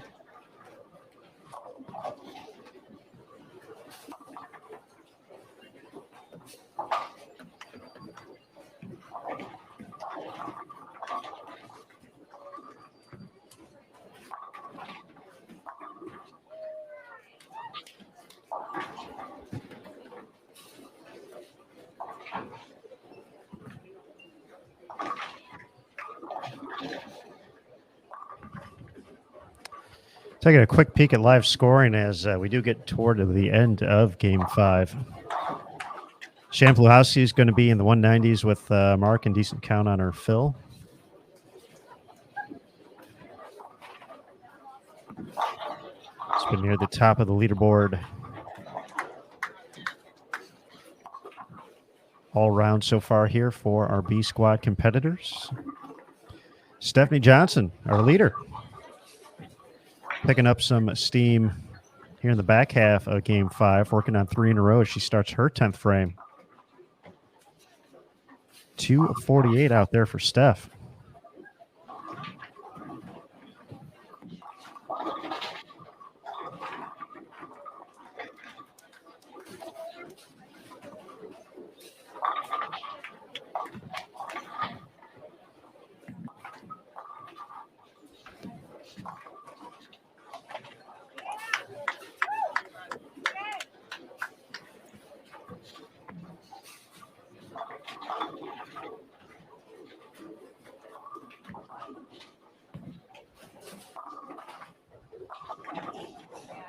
Also, folks, get ready.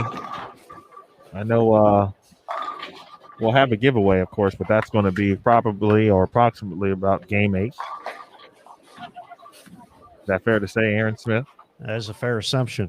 That's good because Game 7, Oh, I'm going to make sure I get to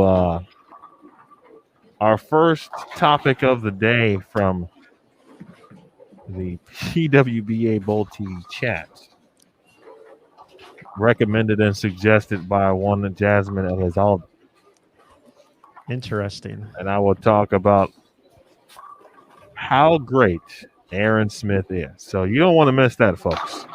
Man, we're going to have to give him something after that. That's coming up in Game 7. Going to have to give something away after that. These poor people.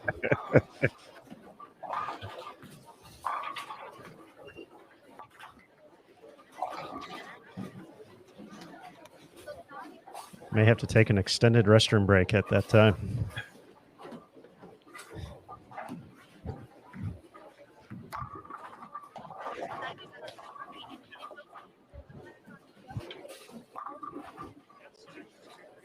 I can't even say it's the gourmet donuts or top tier bakery items given to me. Caused me to have to leave in Game 7. Yeah, that would be terrible. You want to hear what I got to say about this.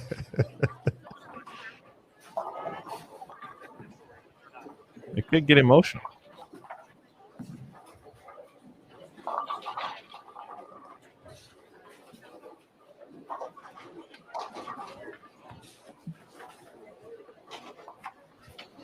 Yeah, the end of this game, Aaron, is, we get those lulls every now and then, and it kind of got that feel as we kind of get to that not snail's pace to finish the game, but I think players are, that that perplexed mode of trying to figure out where, what, and how they may need to make some moves. Yeah, score-wise, not too crazy this game. Brianna Clemmer is going to be in the 230s. Stephanie didn't get the first hit in the 10th, so she's going to be in the 220s. New Wave Fenn getting ready for her 10th frame here. Looking to, she's going to have her first 200 game. Can get to 246. That might be the big number up here. Stephanie now to plus 131. Looks like she's extending her lead.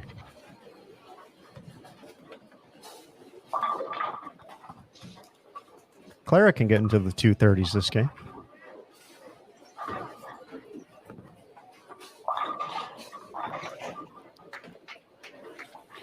But yeah, the live scoring bug matches the kind of the feel you're talking about.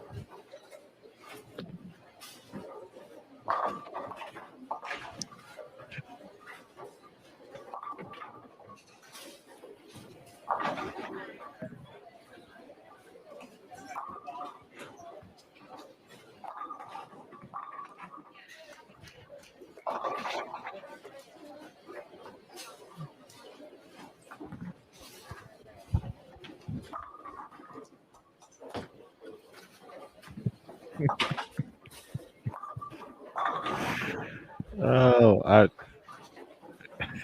sorry. I'm really trying to. I've never owned a sheepdog, so I just don't know. I mean, is that good or bad? See, Nelson. Logan, the answer to that question is yes. And an even better answer would be you can watch Shannon Pluhowski whenever you want. Because you can see and watch every competition lane that we have here this week at the U.S. Women's Open. The only thing we need to know from you, or I'll just give it the options and you'll be able to figure that part out. You can get to every channel by either A, if you're watching on a mobile device, there is a 4 square icon in the top right corner. You click that, and that will bring up every channel available to you. And again, we've got what have we got? 1, 2, 3, 4, 5, 6 today, right? Or this week? That's 6 total, and then the commentary channel available as well. And so what the main feed will give you, which it typically is the first channel you will see, especially if you're watching on the mobile device, is the main feed with the commentary, and then whatever pair or channels, or essentially one channel and a couple pairs of lanes, whatever we're watching in that particular point. We can go to whatever channel that makes sense if something is happening, etc. But you, as the viewer, can go to any channel at any time and take a look at who you want to watch. But the other thing to do is to find the pairing sheet, so you'll know what lanes, in this case, Shannon Pluhowski will be going to. I'll do you one better and just tell you exactly where Shannon will be. And Shannon Pluhowski is going to be on lanes 17 and 18 for game number 6. Then if you're watching on your computer, you'll see the channels display right underneath the video screen, and then you'll be able to toggle. Of course, there's some Bowl TV veterans here. Oh, my goodness. I am so impressed with how many people have figured out how to navigate Bowl TV.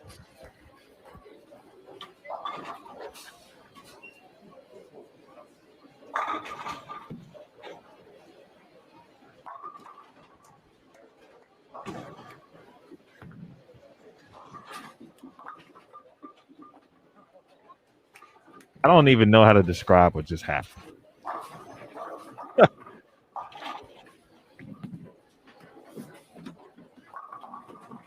What a spare. We need to clip that for sure.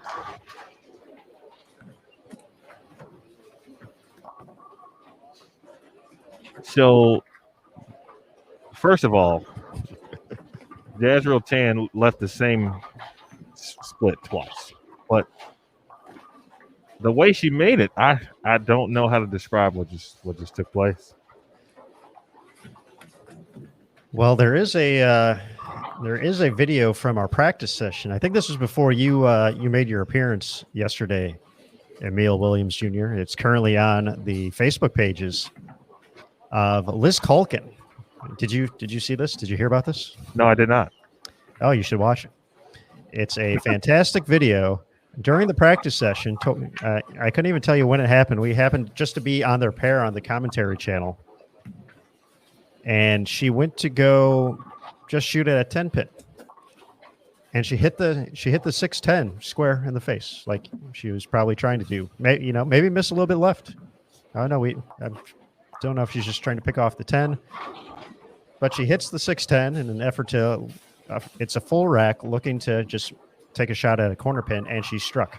Wow. 610 sends pins everywhere. So there is unique carry here. I need to see that again. I have to wait till the end of the round now to check it out. But that was impressive. Imagine making that spare like the way Jazrael Tan did, unintentionally, or she was intending to make it, but she theoretically should have just got 3, and somehow she got a spare out of that. Imagine making that for $100,000 in that manner. Well, now you're just talking super crazy fun. Well, I mean, when you see something once, right? It's in You play. know the possibility is out there.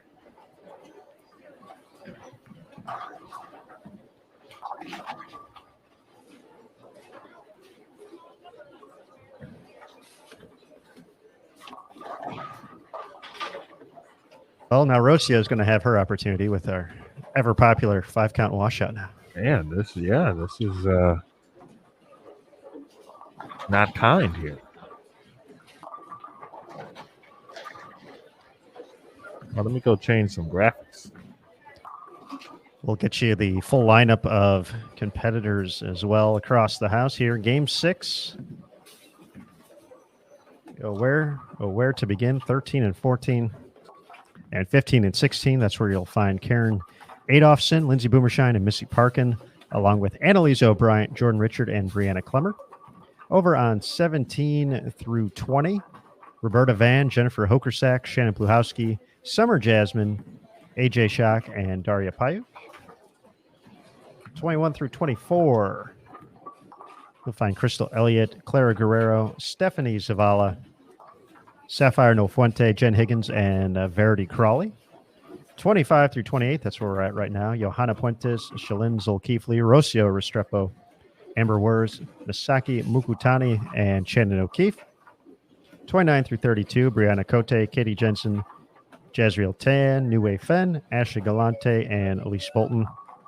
Then on 33 through 36, Stephanie Johnson, Shayna Ung, Maria Bolanova, Daphne Tan, Deandra Asbeatty, and Christy Leon.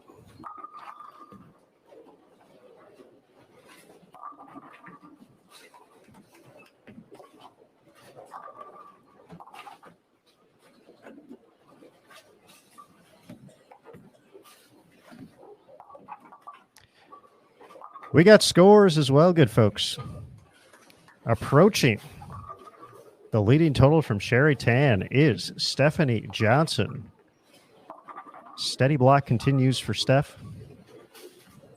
234, 200, 236, 234, 227, plus 131. Leading the way on B squad so far.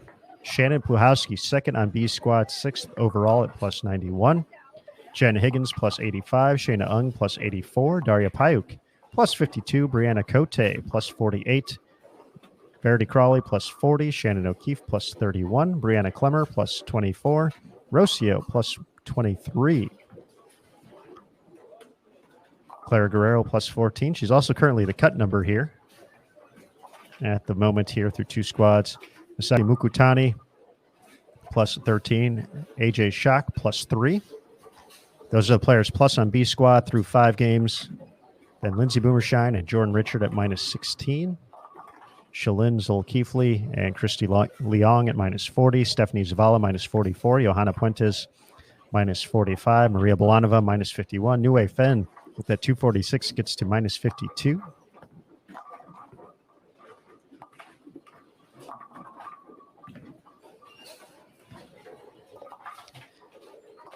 Since we got the rundown, we got the scores and standings.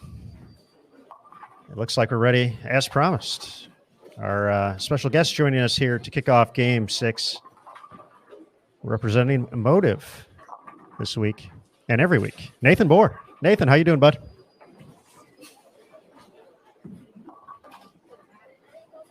We may need to get Nathan some volume levels here.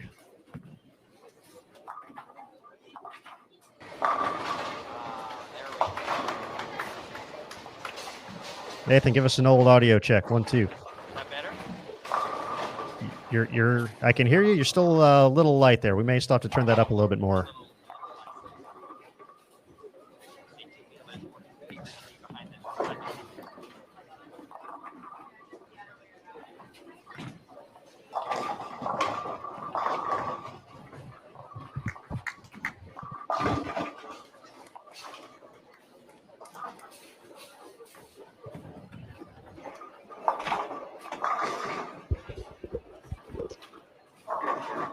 How did we do? Did we build the suspense well enough?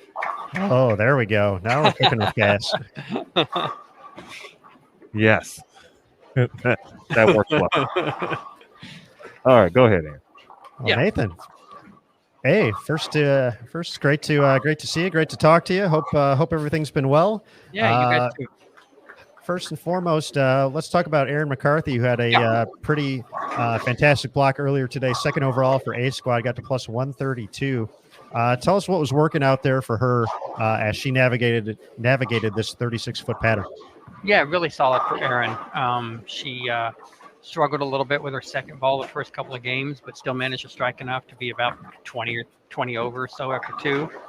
Caught a big game 3, and then just didn't give anything back the rest of the day. I think she probably bowled 50 over the last 5, which was not spectacular, but it was solid, and she rightfully is up in the top 5 right now.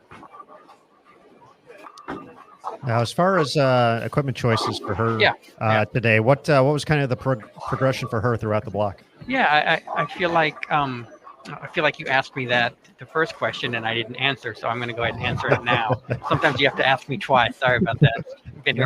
I've been here all day. Not an excuse, bro. First five she threw a purple tank, and then game 6 she either middle of game 5, middle of game 6 she switched to a ghost, and that was that had about a 175 reaction. So we went to something that blended it a little bit better. It was a shock, and she bowled I think 210, 220 or 202, 220 the last 2 to bowl a really good block.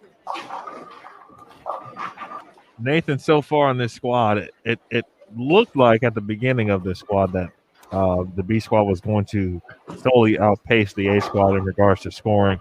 Obviously, it's an 8-game block, and things tend to even themselves out A little bit, sure. But I thought it was pretty clear that this squad had a kind of better handle, perhaps on the first few games overall, minus like Sydney, for example, who just blitzed them for the first couple of games. What's been the difference, or what is the difference between the way this squad started as opposed to this morning? Well, this morning there were probably about 50% more urethane balls going down the lane. And they were kind of a little bit further right, which may have given them an advantage early. But then when it was time to move left and get out of it, it kind of, nothing had really developed left of 10, left around between 10 and 15 or 8 to 12, something like. Nothing had really developed. So it was really hit or miss after some of those players got out of urethane. And so not only that, you had I was keeping track on both squads about how many urethane balls that got down each lane, and it was really inconsistent this morning.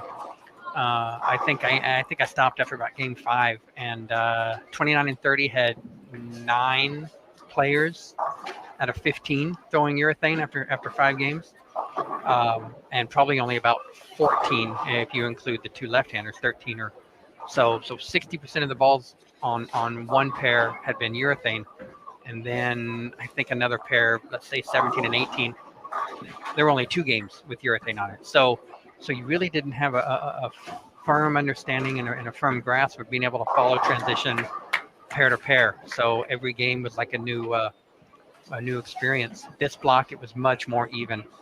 After 4 games, every pair had either 2 or 3 games of urethane on it. So excuse me.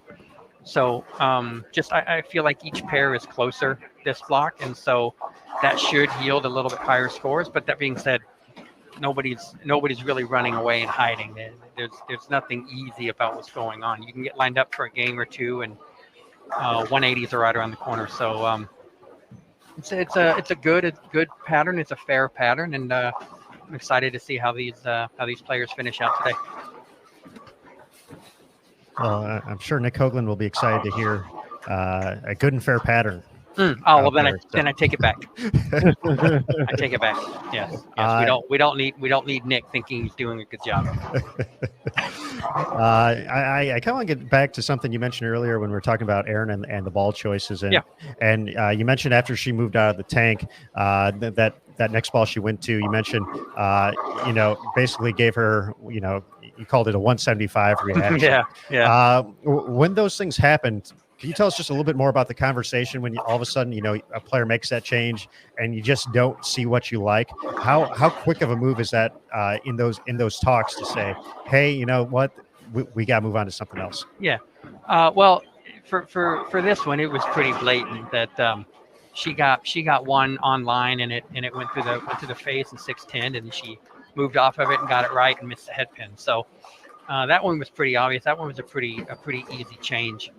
To go to something that it looked like just needed to be a little smoother, and we've got her arsenal kind of lined out so that those balls can be thrown kind of on top of each other. If one of them is too clean and quick, the other one will be smoother, and vice versa. So those are kind of the easy ones when you it's not right, and you've got a ball that that you're going to go to when you see that. The tough ones is something like Maria had this afternoon when she got out of urethane.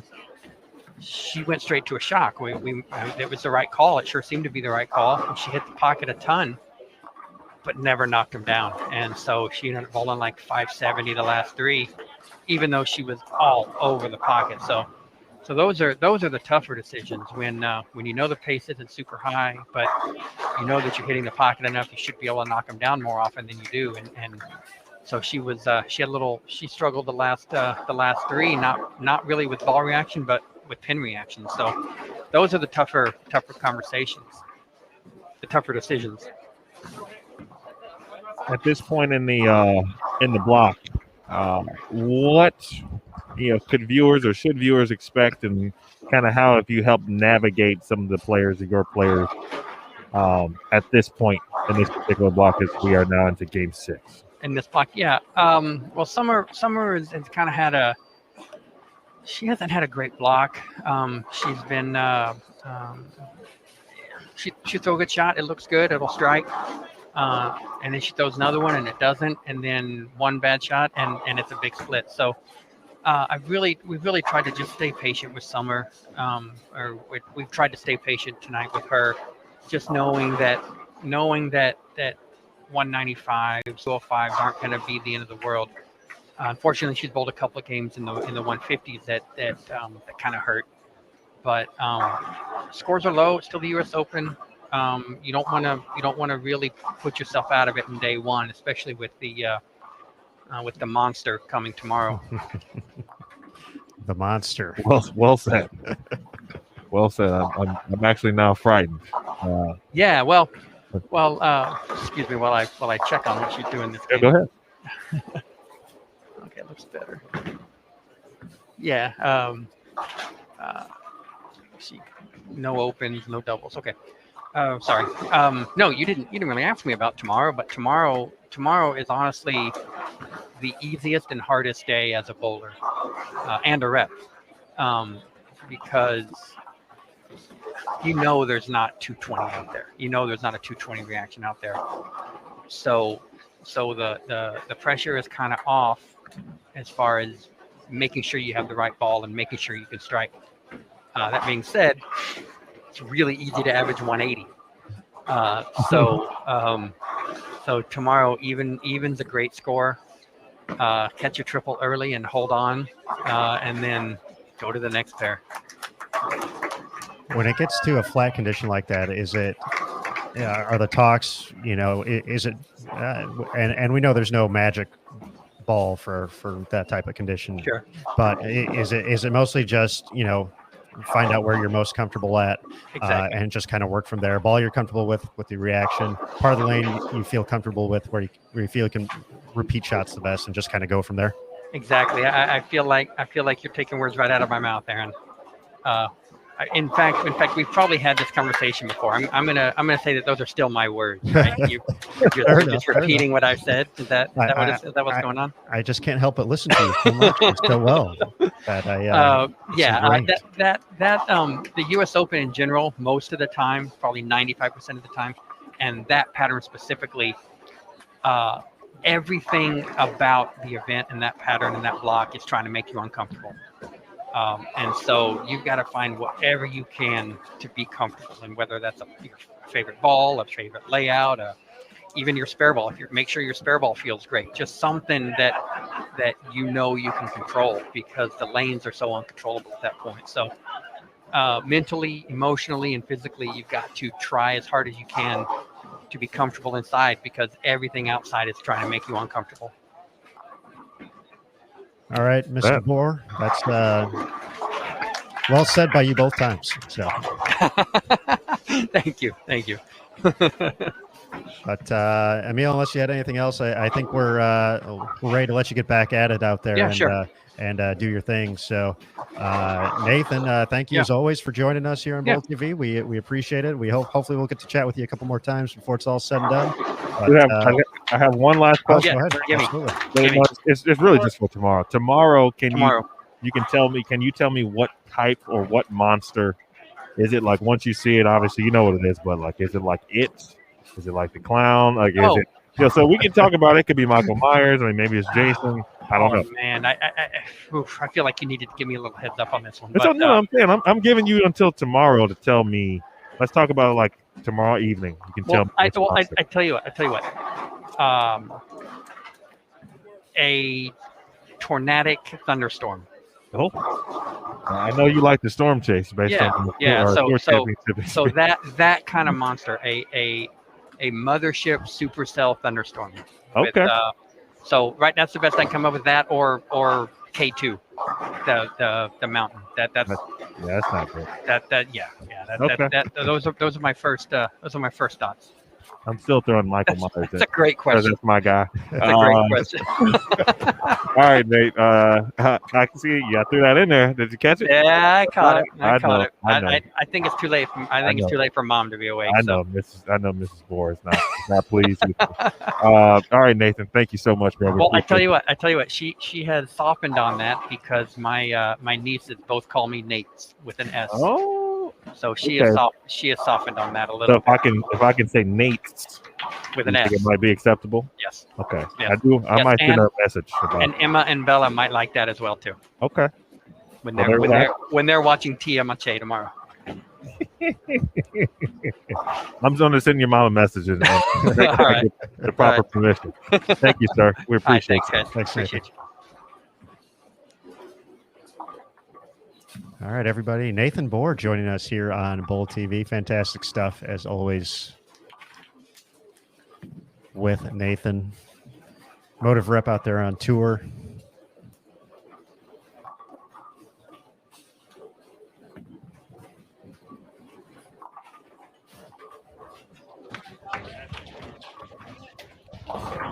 Good stuff there with That was Nathan. quality.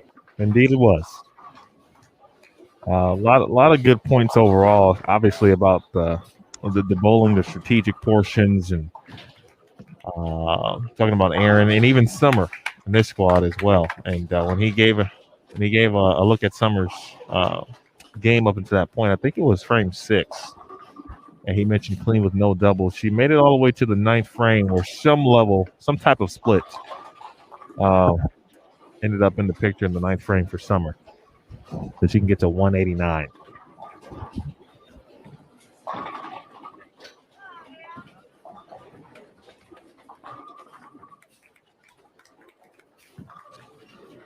What a type of monster. Where do you come up with this stuff at? You know, well, the answer to that question is I don't know. Shanice would probably be able to give you a better answer than because I come up with all kinds of stuff.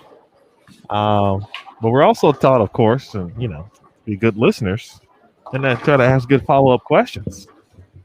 There's a ton of monsters out there. Right. And you know what? To be honest with you, now I'm thinking about it.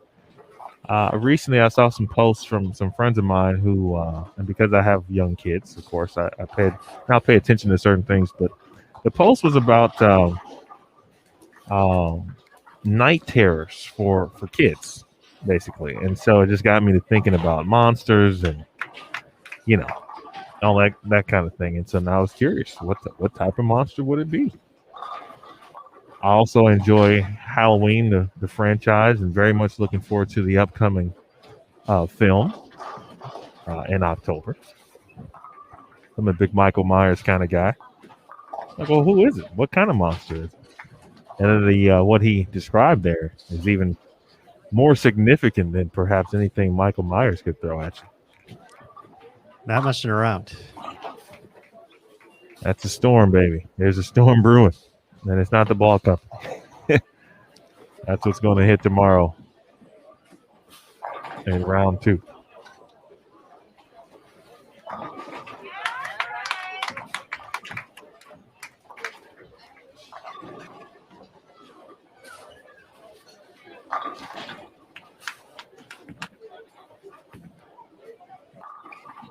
A lot of great applause for Sapphire No Fuente here.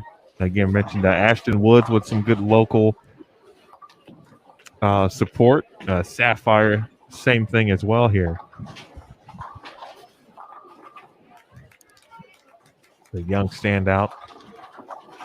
That is pretty awesome stuff. We had that happen last week as well at Spokane.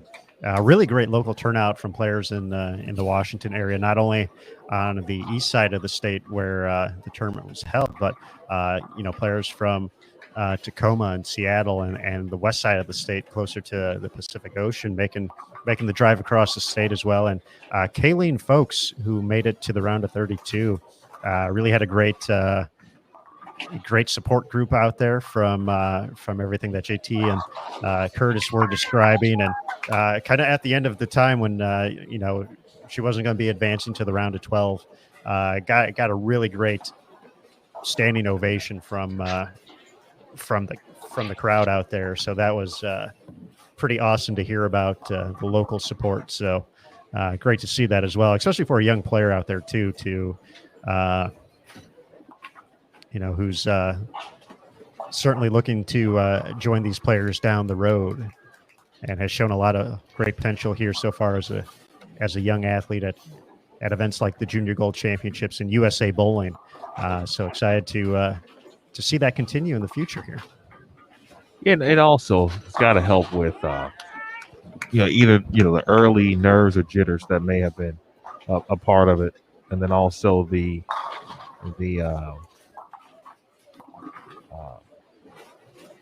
just the feel and the atmosphere overall. It can certainly be daunting. Obviously, we're talking about the U.S. Women's Open. And how about that? And in the chat specifically, I'm talking.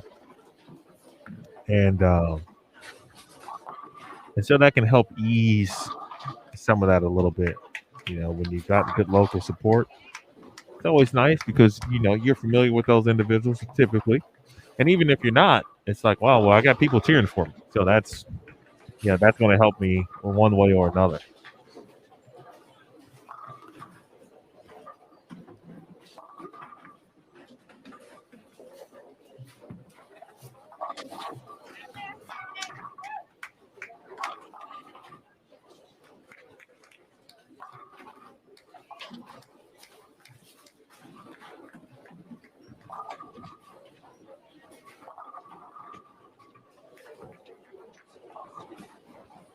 Taking a look at some scores beginning to roll in here. Stephanie Johnson now at plus 128. Overall, Daria Payuk's going to be at plus 98 heading into game 7.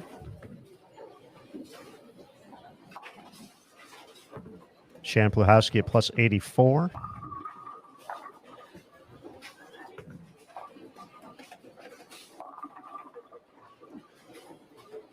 Jen Higgins can get to plus 110. She's able to strike out. She already has the first hit in the 10th. Verity Crawley at plus 43. So it doesn't look like anybody's going to get to Stephanie's number here. So it looks like she's still going to hold on to the top spot with 2 to go. Brianna Cote continuing strong here. Nice game for her. She's at plus 80 now. Shayna Ung plus 79.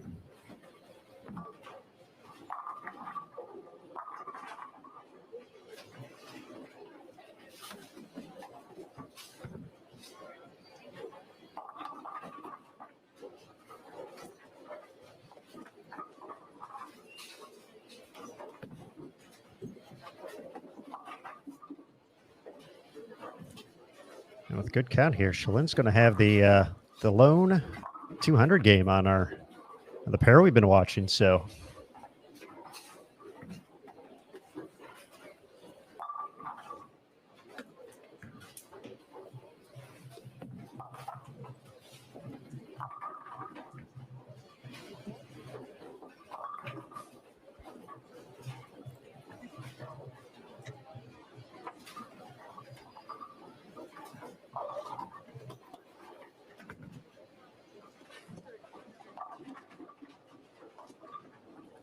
Yeah, that's it, man. You just keep handling the business. Shout out to all the fathers in the world. I'm going to have to press Nathan next time we have him on.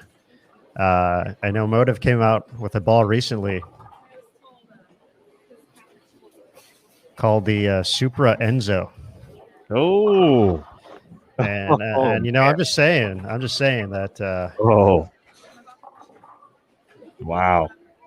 That there's a little dude who I know of named Enzo who wow, would be lined up to have a bowling ball just like that. I think. I didn't know that, Aaron. And so now there is no chance I'm not getting that bowling ball. I may not even drill it, but I have to have it. Does that mean? I mean, you need to drill it if you get it. I don't know. But to your point, I know where you're going. Yes, I am going to bowl. I'm actually supposed to bowl league next week. Oh, thank you, John. So now that we got that out the way, you knew where I was going before I got there. Yeah. You know? Yes, I did. And I'll keep you all updated on that. I need video. I need receipts. I need receipts. Oh, there's going to be some receipts, all right. No, serious. In all seriousness, and I'll probably end up subbing. I've been asked to sub a couple times already, as well. So there's been a few people, in-laws, and shout out to the good Dr. Weems, Josh Weems' dad. Dr. Weems is he put me on his roster without even telling me. and then when I saw him, he was like, "Hey, just letting you know. I know you told me that you're trying to get back into it, but you need a little kick. So I went ahead and put you on the Wednesday night team roster. But it's up to you how you want to do it. You can be a full-time member or you can just sub. It's totally up to you." He's salt of the earth gentleman right there. He is excellent. Weems family, man. Aaron, yes, I'm definitely getting that ball. I'm going to talk to Nathan about it to learn more about it, but I'm getting it. Maybe I'll get two just for my, so Enzo can have one of his own, and he'll just be there whenever he decides he wants to bowl. That's incredible. That just made my night. I'm not gonna lie. I'm gonna go change some graphics now. No, you know what? You know what? Golden voice, the golden voice. You sit there and you do what you do. I got you, fam. Yeah, I might. I don't know what I'm gonna do now. I do know that Game 7 is the time where I'm supposed to tell how great Aaron Smith is, so I haven't forgot about that. Other topics for conversation. Any of them. Maybe Shampluhowski will just pick up the 710 and we'll go crazy and totally forget about that. That'd be pretty cool. Let's go, Shannon. Yeah, that's in play too this week, based on what we've seen from the pins carrying and such.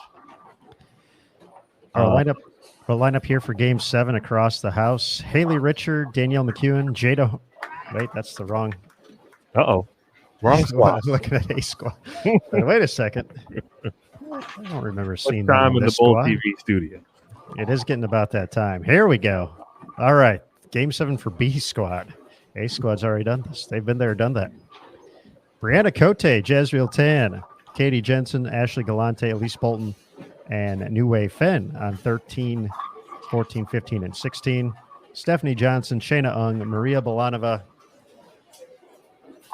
Daphne Tan, Christy Leong, and Deandra Asbeatty on 17 through 20. On 21 through 24, you'll find Karen Adolfson, Missy Parkin, Lindsay Boomershine, Jordan Richard, Brianna Clemmer, and Annalise O'Brien. Here on 25 through 28, we have Roberta Van, Jennifer Hokersack, Shannon Pluhowski, Summer Jasmine, AJ Schock, and Daria Payuk. 29 through 32, Crystal Elliott, Stephanie Zavala, Clara Guerrero, Sapphire Nofuente, Jen Higgins, and Verity Crawley. And then on 33 through 36, Johanna Puentes, Rocio Restrepo, Shalinz O'Keefely, Amber Wers, Shannon O'Keefe, and Misaki Mukutani.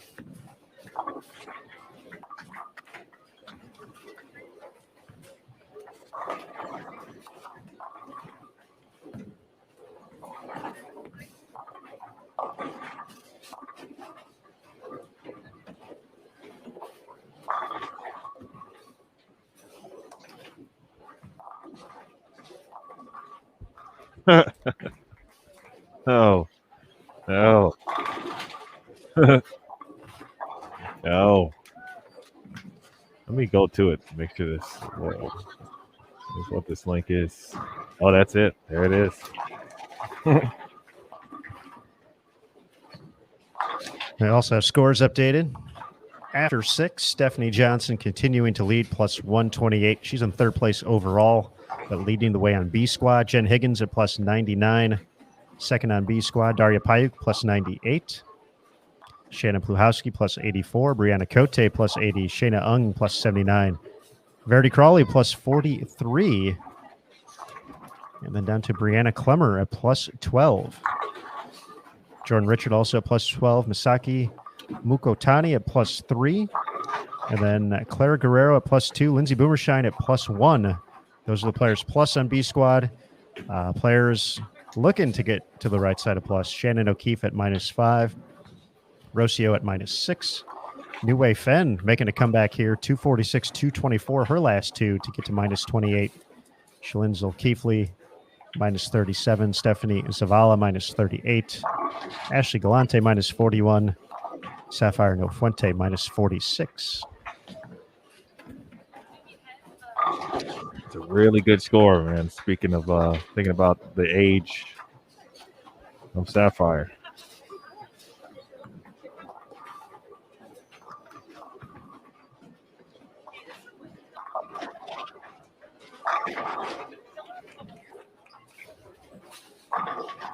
Oh, I just saw the leak. The link JT draft.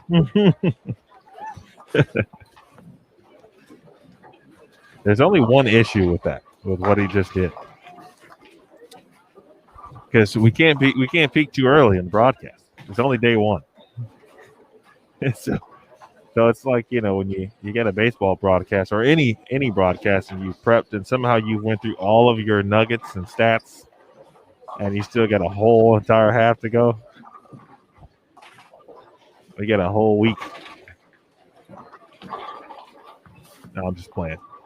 And I also wish I had a chance to meet Kayleen. She sounds like a fantastic individual.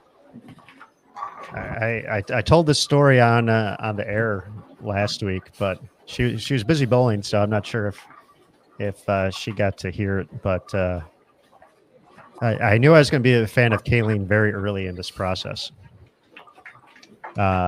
because she actually reached out to me a month or two before the tournament because she had a rules question, because she had gone through the tournament rules for PWBA short duration events and had a question about something, and she actually called, left a message, said, "Hey, I had this question about the rules. I hope you can get back to me." And so I gave her a call back, and we talked about the rule, kind of figured that whole situation out. But when she told me that she was going through the tournament rules prior to everything, making sure she was good to go for the event, it made me so happy because I know how much that makes Tennille Milligan happy when people go out and read the rules before they enter the tournament. And I said, Kayleen, Tennille's already going to like you. So that's awesome. We look forward to seeing you. And then she goes out and she makes a run at the top 12, which was even better. But yes, I could tell very early on, big fan of Kayleen just for wanting to go out and read the rules.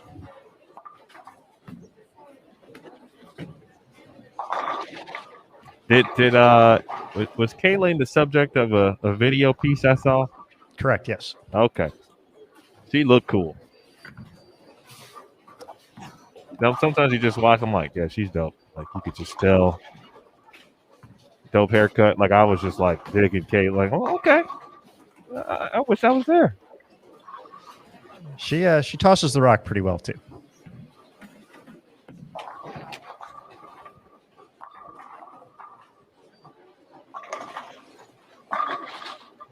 That's right, Hosan. You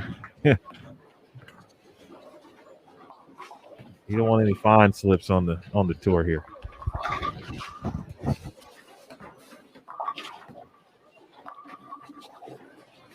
Yeah, James, we can. Steph can get there. It's definitely available.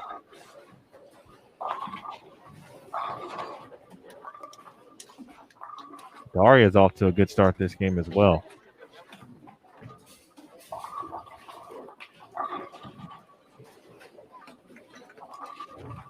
Did you go over the scores, Aaron? Did I miss that again? We did go over them, yes. Man. It's all right. It's a long day.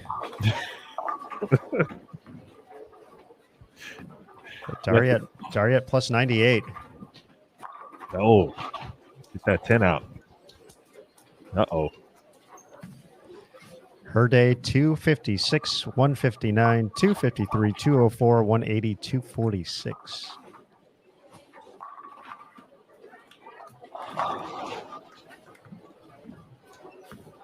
Daria looks confident, and when she looks confident, that's just the trouble for the field.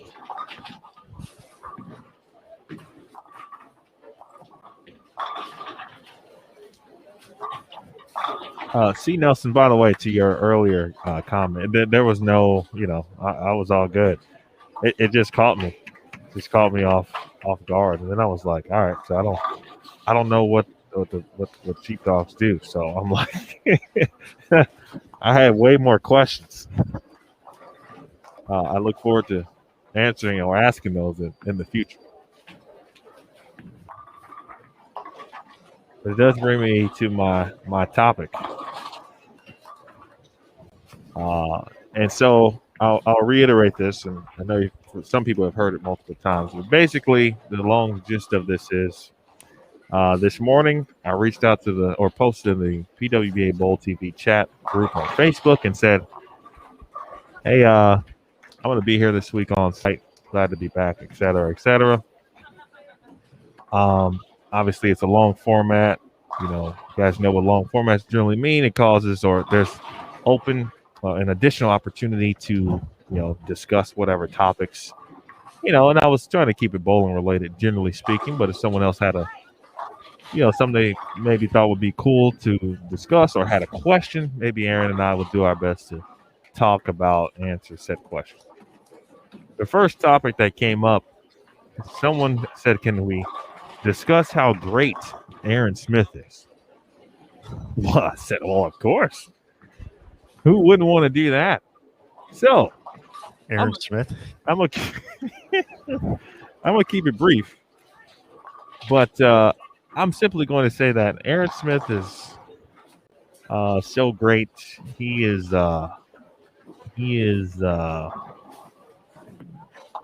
I've said this before, but he is the glue. Aaron is the gentleman in this situation who keeps it all together. He does like 28,000 things that no one knows that he does.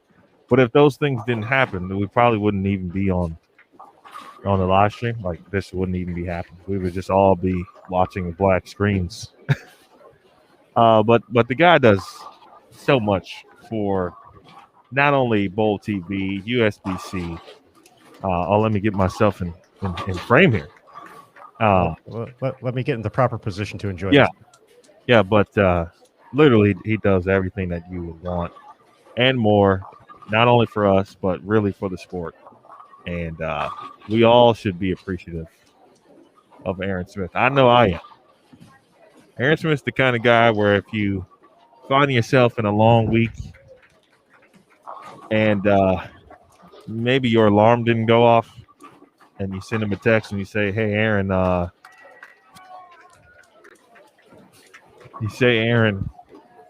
I'm a little behind. I'll be down. I'll be down in just a minute. And Aaron's like, oh, don't worry about it, guy. I already got him up and rolling. No problem. Take your time. That's the kind of guy that Aaron Smith is. So just wanted to throw that out there before we turn it back to appropriate business with Daria's run to potential perfection here. So topic number 1 is in the books. And feel free to drop your own Aaron Smith, great story in the chat. There is another story I could tell, but it is not for this particular moment. I assume that's the one JT's alluding to. Yeah, it's very much a podcast moment. Good times, good times. I do appreciate the kind words, though, Neil. I believe the best you ever summed it up was earlier this season when you said I was a champion of my role. There's no question about that. Also, no question about 8 in a row. That is what's happening. High five to Daria for taking it off the subject of Aaron Smith. Let's go. You better be happy she's got the front eight. I'm still I could have gone more, but I'm not, because this would now belongs to Daria.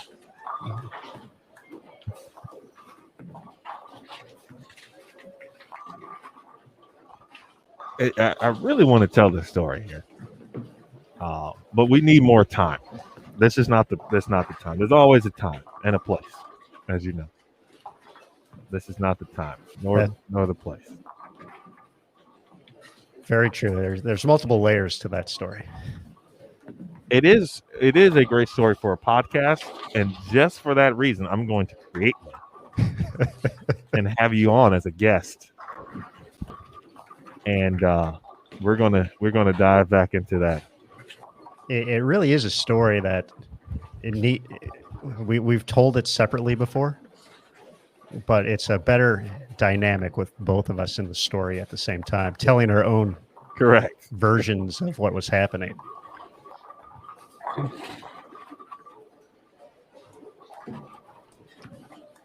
So Daria Payo, we've been talking about obviously Stephanie Johnson, and rightfully so, but All right, trying to make a play here for this lead.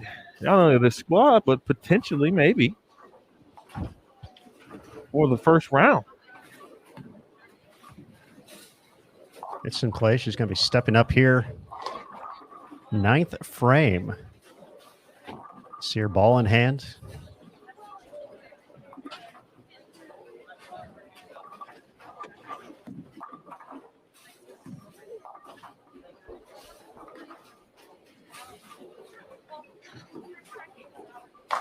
As you could anticipate, the crowd has gathered as well. Phones are out. Uh-oh.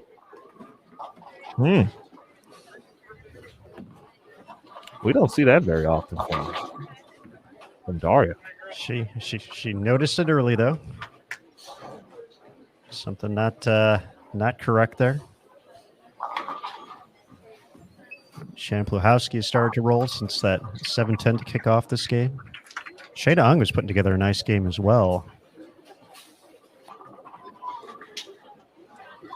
Spare opportunity in the 8th. She can still get into the 250s this game. Daphne Tan as well, 279, her max score. Shannon adds another one. Well, Mark Pruitt had a request. Let's see if I can grant him his request. That looks solid. Bang.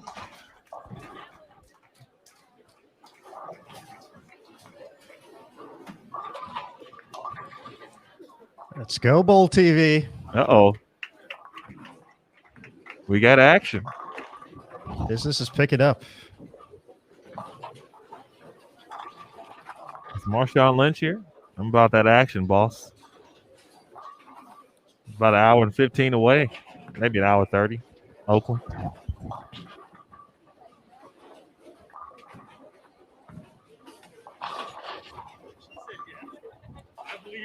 It's actually turned into a very good pair. And speaking of, we had just talked to Nathan, obviously, and Summer has found a good pair here. She's going to potentially get to the 240s. Or excuse me, the 230s, I beg your pardon, with a spare.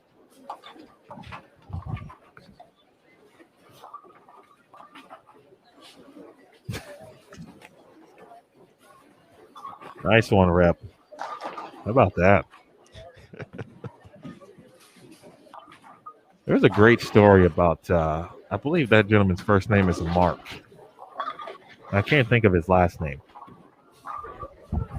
But when I think was whatever century type anniversary or centennial type anniversary for NBA Jam, the voice of the Boom Shakalaka Is It the Shoes off NBA Jam was making the media rounds, and it was just wonderful to hear his voice and say those words yet again.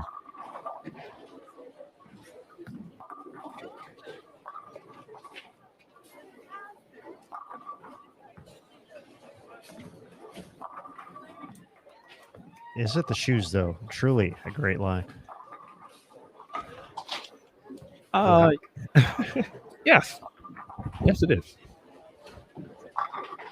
I think it's a good line in its original sense, I think, which just goes back to Michael Jordan commercials with Spike Lee. Mm-hmm. Yep. And Morris Blackman. And then it became even more significant because it was thrown into NBA Jam.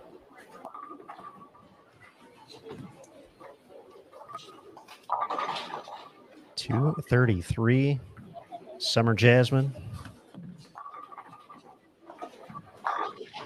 AJ Shack going to finish at 211.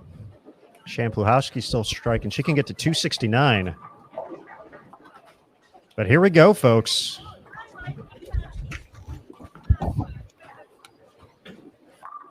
Daria Payuk. Going to be stepping up here. Front 9.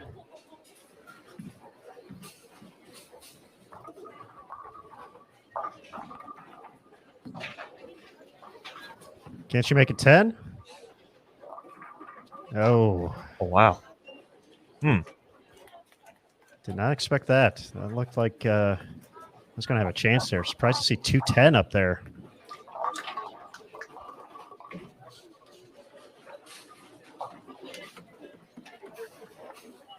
It's going Got a big swing, but she's able to make a run at this. Get into the 270s. She would take the overall lead. She actually...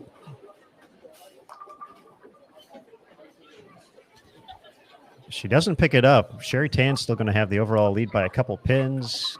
Going to get the one. But Daria Payuk, 266 now brings her to plus 164, just 2 pins behind Sherry Tan with 1 game to go here. Round number 1 at the U.S. Women's Open.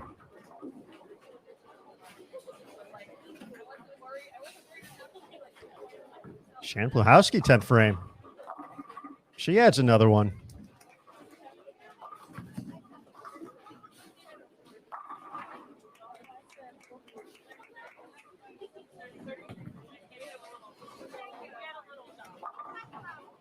And Shannon's going to jump right into the mix as well to contend for the top spot.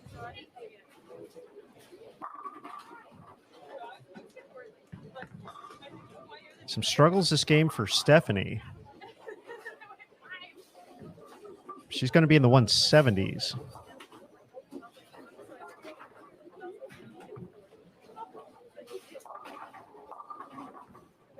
She's going to drop to plus 105.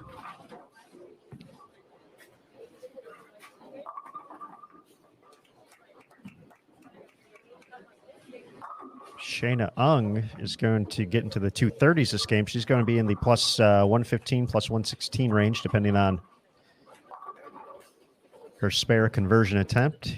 Here's Pluhowski one more time. 2-4.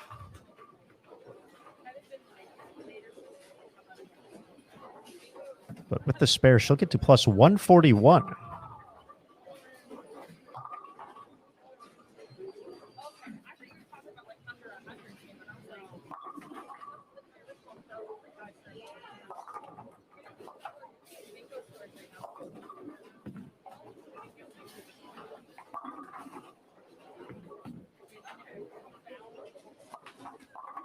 So Pluhowski and Payuk will be the 2 players contending for the top spot, with a few others within range heading into the final game here.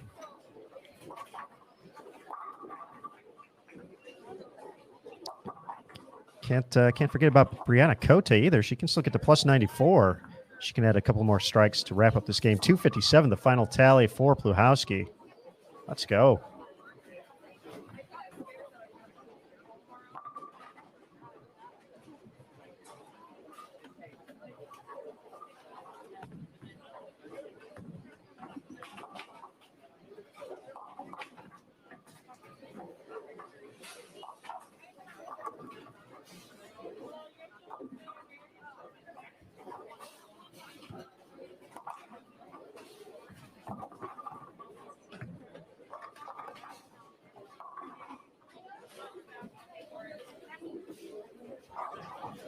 All right, folks. Game 7 complete here in our featured pair. Let's see if we got anything else ongoing at the moment, or everybody's just about done. Looks like most folks are wrapping up their 10th frame here.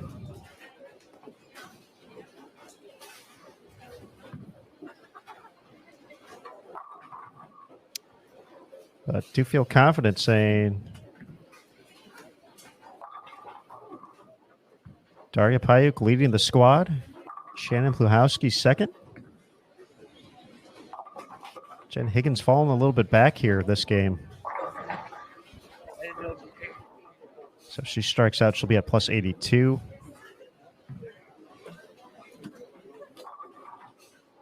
Shayna Ung at plus 116. Stephanie Johnson plus 105. Brianna Cote plus 93.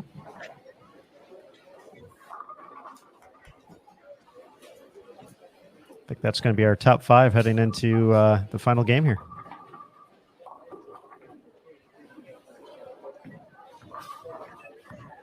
True or false to the Bowl TV community? True or false? And hold on one second. Let me Let me finish that real quick.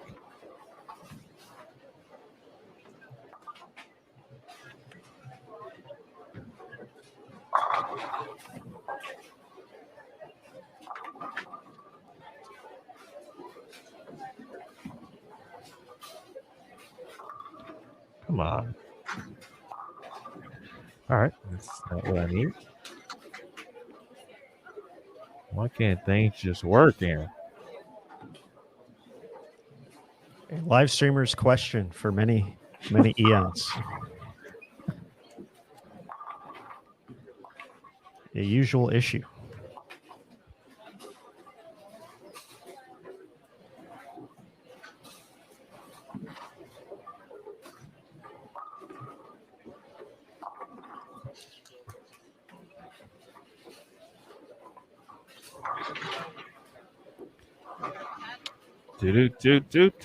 Okay. I just wanted to double check.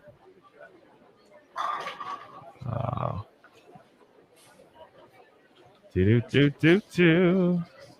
right. So anyway, Bold TV community. True or false? Positive, false. Yeah. It's a good point. Can't be saying those kind of things these days. Has different meanings now. All right. True or false? Daria Payok has earned the #1 seed for a stepladder final at a U.S. Women's Open before. True or false? Drop your answers in the chat.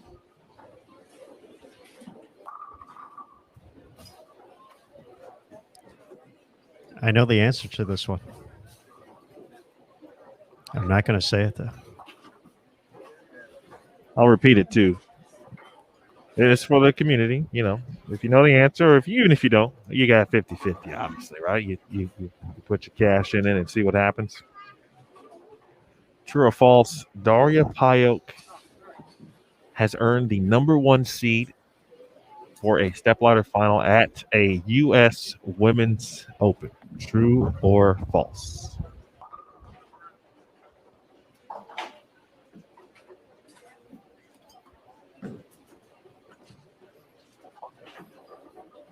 We probably should have did this one as a poll. So I can see the percentage, but so far one of those is overwhelmingly leading the other, which generally happens in the true or false. Right now, sometimes it can be somewhat even. The majority seems to be towards true.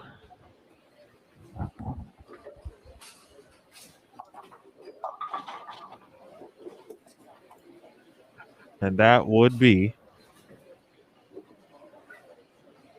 I don't have any cool sound effects to tell you. There's still answers coming in, so I'm just going to wait.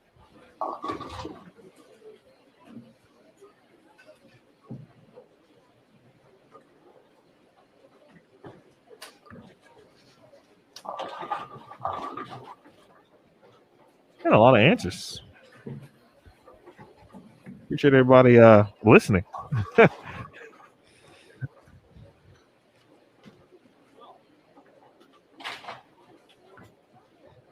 Hosan. Always taking care of business. In This guy.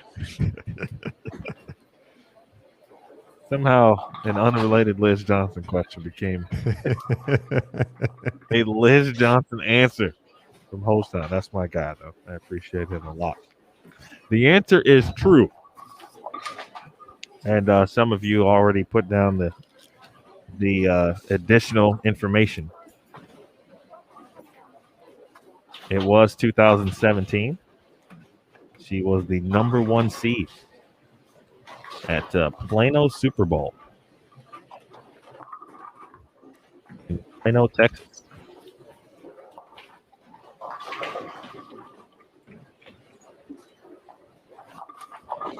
We should double down on that, Emil. Uh-oh. Because that is correct, as you mentioned. Top seed. How many 300 games did Daria roll on through her 56 games on the way to that top seed? That's hard.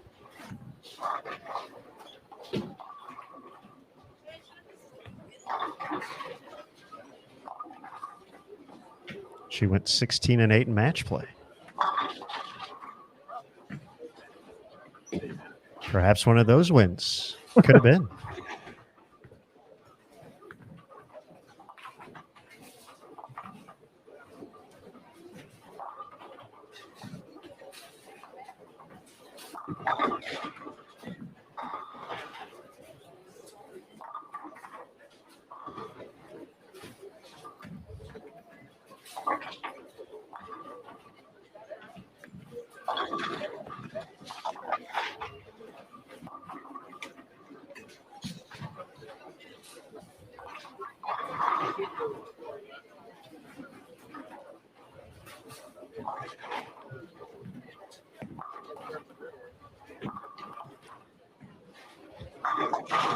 Thomas dropping the Rick Sanchez portal gun. Excellent, excellent reference there.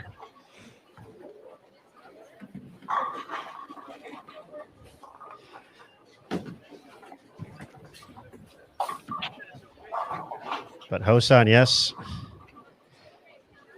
He actually beat me to the punch while I was coming up with it. 2 300 games for Daria during that run. And with that, while we have the participation in the chat, everybody's going crazy. It is the appropriate time. It is game 8. Good people of Bowl TV. For a giveaway. That's right. Giveaway time. Let's go. Bowl TV t-shirt up for grabs. Emil, there's a gentleman wearing a Bowl TV t-shirt right behind you right now as well. My man. How about that? That's perfect timing. Let's bring that up here real quick. So we're gonna go full screen on Emil right there. Oh, there we go. There we go. Rocking the Bowl TV t-shirt. You could win that t-shirt right there. Now I need to know the gentleman's name. We got to find that out. But Bowl TV t-shirt up for grabs. This is your first time joining Bowl TV and the chat. Thank you. We appreciate that. Hope you've enjoyed your experience so far. Giveaways are a fun part of what we do here. You're going to see a prompt in the bottom left-hand corner of your screen show up momentarily. It's going to say a giveaway will begin soon. Watch here to participate. It's going to count down for 60 seconds. And then after that, in the same spot, you're going to see another prompt that says the giveaway has begun. And all you have to do is click the submit entry button that's going to pop up right next to it. And you're going to be entered for a chance to win this Bowl TV t-shirt.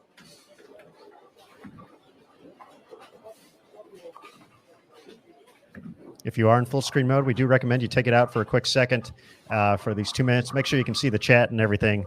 But let's go ahead and get this started with Missy Parkin's second frame. So as she wraps up this first delivery, we'll kick things off here.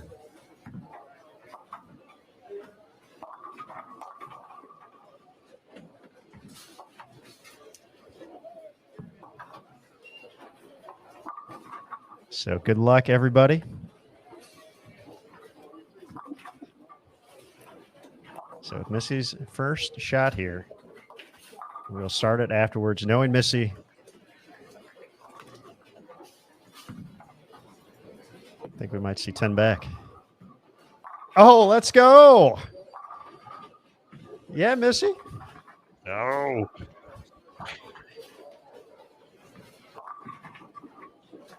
Good luck, everybody. Wait for that submit entry pop up. Missy Parkin delivering in the clutch for the Bowl TV audience to start the giveaway. Shout out to Dan Sasaki.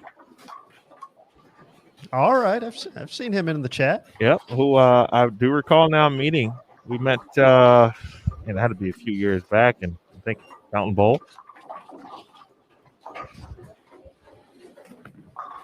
He did not have a Bowl TV shirt then.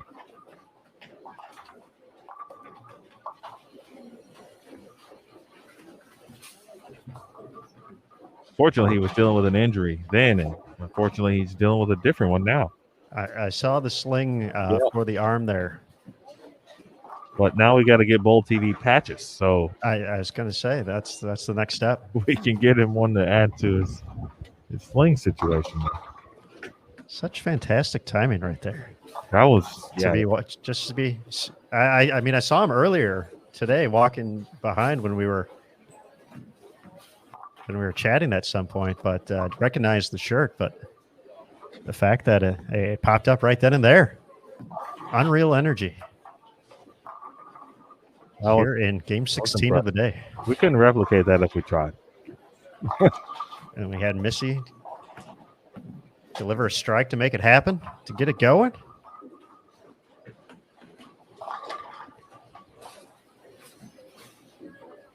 All right, click that submit entry, folks. I know that's probably arguably the most common question now is, what do the points mean? I'm going to forget who mentioned it in the chat. And for the time being, I've enjoyed how many references I've been able to make to the show now that I've started watching it regularly on Netflix or HBO or Hulu or one of them, whichever one it is. But if you remember, and George is going to take home the Bull TV t-shirt. Congratulations, George. Our marketing team is going to be reaching out to you in the next couple of days to redeem your prize. So be on the lookout for that email. Thank you again for participating. Thanks again to everybody for joining here, being part of the Bowl TV community. More giveaways coming up this week, including bowling balls during match play. So you don't want to miss match play. Bowling balls to be given away, courtesy of Brunswick, Storm, and Rotogrip. But with the points, it is something we're kind of testing in beta mode. We're not we haven't finalized the game plan for them just yet. So right now you can just go ahead and collect them. But going back to the show reference, whose line is it anyway? Talk about where the points don't matter, and at the moment they don't necessarily count for anything. So similar to whose line, you collect them, you enjoy them. You brag about how many you got. 5,349. But yeah, keep collecting them. And at some point we will have information about that, and you'll already have a head start on all those other folks.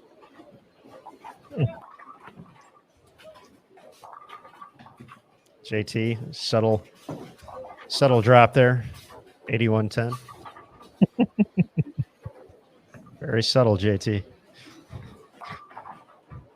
But while we were doing this, having some fun on Bowl TV, George winning the t-shirt. We do have a score update after 7. Well, before you get to that, Aaron, we need to make sure that George's wife actually gets the shirt, according to the chat. Well, of course, that is rule number 1. Oh.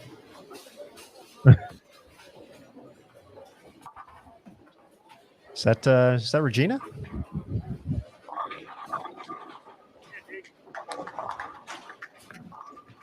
We will see. We will. Veronica's got a lot of points, though. All right. All right, Aaron, continue. Scores. That's all we got. So as we broke down, Sherry Tan leading A squad with plus 166. Daria at plus 164 on the squad, so 2 pins back after that 266 game with the front 9. Shannon Pluhowski plus 141. Aaron McCarthy from A squad sits in 4th place overall, plus 132. Shayna Ung on the squad plus 116. Stephanie Johnson plus 105. I'm going to stick with B squad now. Brianna Cote plus 93. Jen Higgins plus 72. Verity Crawley plus 49. Clara Guerrero plus 16. Brianna Clemmer plus 10. Misaki Mukutani plus 7. Lindsay Boomershine plus 6. Those are all the players plus. On B squad, Jordan Richard at minus 3. Rocio minus 5. Stephanie Zavala. She's been slowly a very another U.S. Open type looking block after 184 and 161. She's been fighting her way back to plus game by game. 202, 204, 205, 206, 232. To get to -6. New Wei Fen, 246, 224, 216. Her last three. She's at -12, tied with Shannon O'Keefe. Elise Bolton, 236 last game to get to -17. Daphne Tan, 242 last game to get to -28. Shalyn Zolkeefly, -57. Missy Parkin, we're watching her right now at -61. Sapphire Nofuente, -63. As is Maria Bolanova.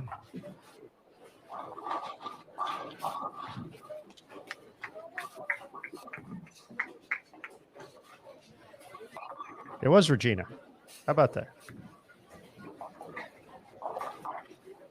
Well, congratulations, Regina. Great bowler in her own right.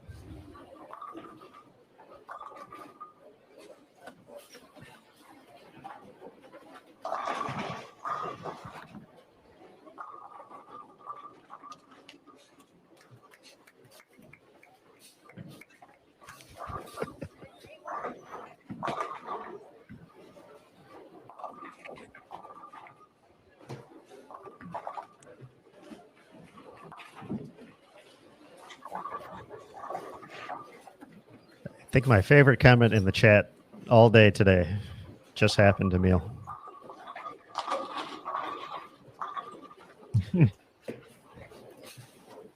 Oh, Yeah, you just saw it. oh, I did. Mrs. Vi, cookies for a shirt. How about that? That is a very fair trade. She said just kidding, but That's I'm one just of saying. those, like, if she was in person, like, just kidding, and she kind of gives you that smile. Like, just kidding. You know? No, I feel what you're throwing down, Mrs. Vi. See?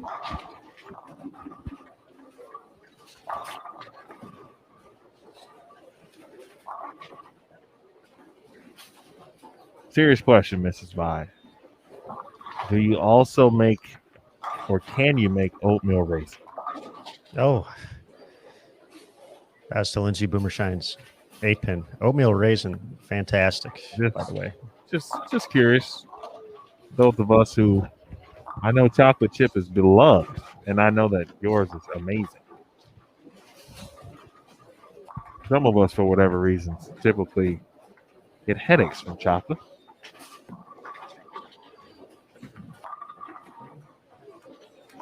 I'm just curious.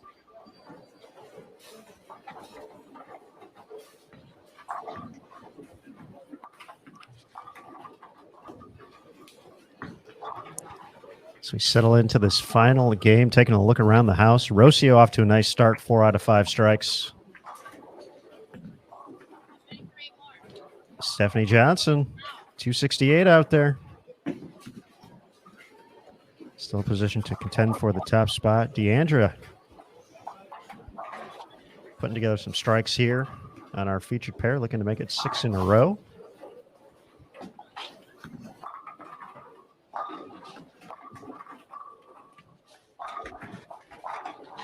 A race for the top spot. Daria doing what she needs to do so far over on 33 and 34 to take over the top spot. Clean through 5 with a double in there. Single pin left in the 6th.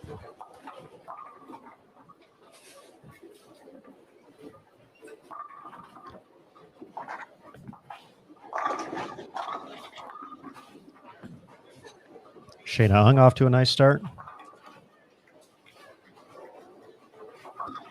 Shampluhowski started with 5 consecutive spares before a strike in the 6th.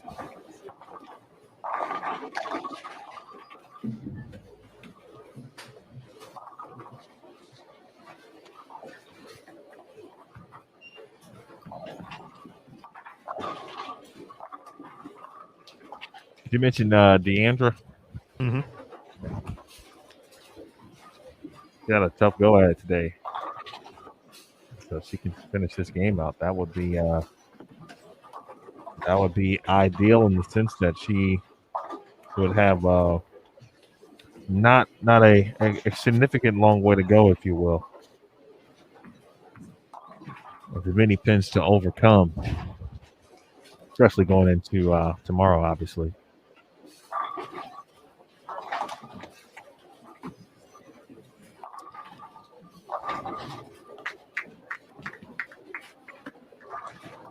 I think James makes a good point about building some momentum for tomorrow. And, a lot of players talk about visualization out on tour and, seeing your ball go through the pins the right way, seeing the ball shape up the way you want, and knowing what's in store tomorrow with the 40-foot flat condition for round number 2.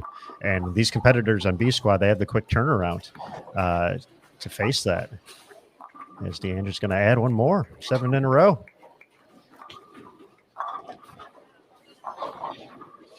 But leaving the lanes with a nice score, a couple strikes, definitely got to help the momentum heading into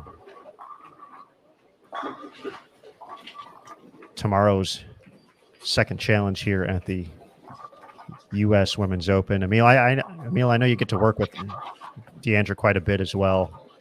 We see her out on tour occasionally, a couple stops each and every year. Past Queens champion, and of course one of the most decorated international players in Team USA history. But I know her passions have kind of obviously still in the bowling world, but she has something pretty special going on in the Chicagoland area as well that you get to be a part of as well from time to time. Absolutely, and pleased to be a part of it. The Elite Youth Tour, something that she and Jason Belmonte began 10 years ago. This is actually the 10th season. It's the 10-year anniversary. Actually just created she put together some different creative for it. New logo for this particular year as well. But the amount of champions, the young minds, the Jillian Martin as an example, the amount of youth that she has provided the opportunity for to enhance their skills, grow not only on the lanes but off, and seeing it month to month is just incredible. So I tell her all the time, hats off to her. She wears many hats, no pun intended in that analogy. Does so much and is always looking to do more, especially within the EYT. So it's been an honor for me to be a part of it. She's also someone who also wants you to grow, not only as a youth player, but the volunteers and the staff. Kind of a new team, if you will, and however much you want to do, she will certainly say, "Hey, listen, you got an idea? Go ahead, do it, see it through, and all the above." She's been great.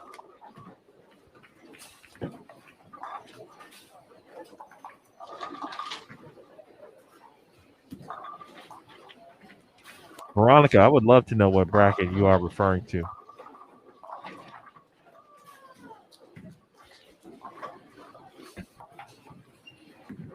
We'll be talking about the Tour Championship bracket from years past. Oh, another one.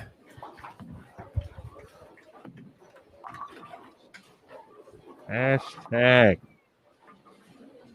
Team No A-Pin.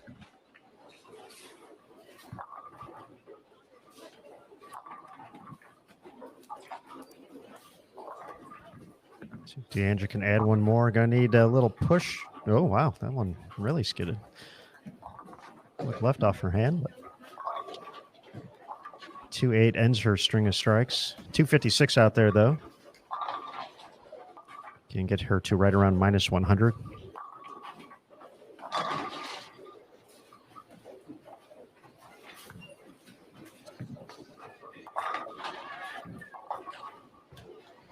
If it is the Tour Championship bracket that Veronica is referring to, I don't believe there will be a bracket in the sense that we have previously known it, because of the especially the recent announcement the Tour Championship is back, but it's going to look a little different. That is correct. It's going to be a little bit similar to what we've had at the Kickoff Classic Series in January and the Summer Classic Series just earlier this month, both at the ITRC in Arlington, Texas. Going to be held at the National Bowling Stadium And as we talk a little bit more about this, we're going to switch over to catch Daria Payuk as she's finishing up in position to take the overall lead. As well as Deandra's going to finish out this game in the 250s. But the Tour Championship, not by invitation only like years in the past where you had to either win on tour or be in the top so many in points. However, you still have to earn your spot by virtue of the 2 events in the Fall Classic leading up to it. So that only 24 players will make it to the Tour Championship this year.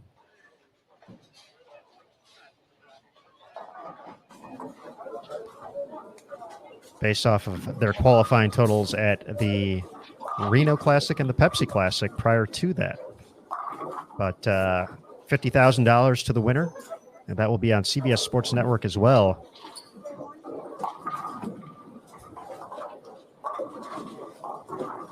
And some trouble there for Daria in the 9th frame, working on the double.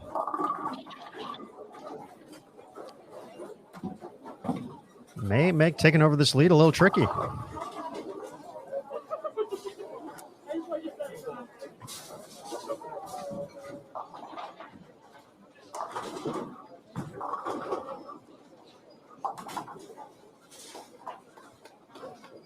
Shannon Pluhowski, the best she can get to is 206 this game. So that would not be enough. Daria only gets the 2.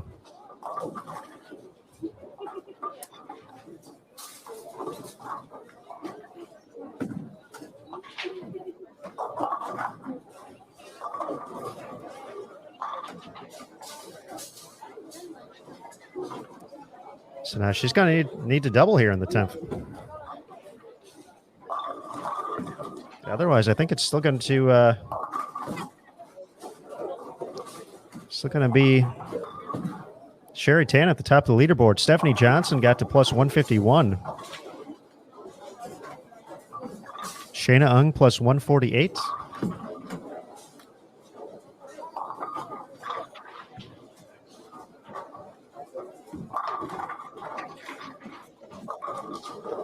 Yeah, Daria's going to need a double.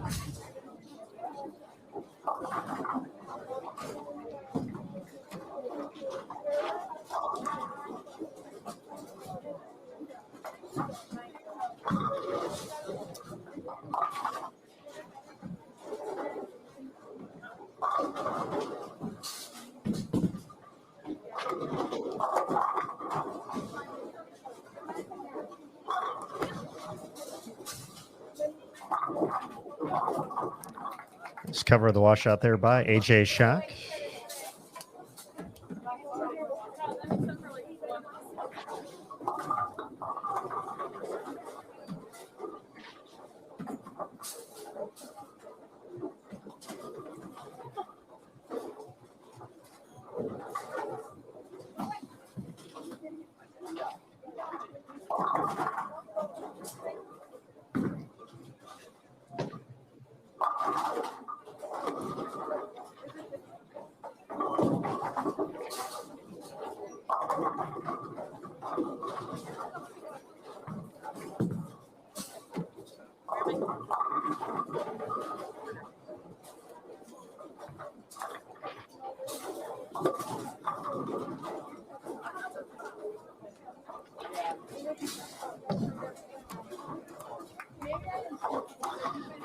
All right, for our lead here today.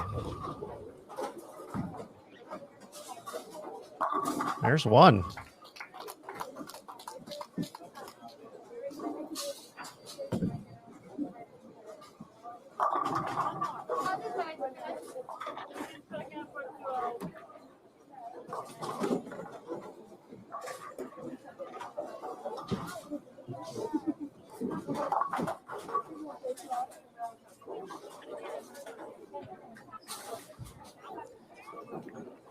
So one more strike here from Daria to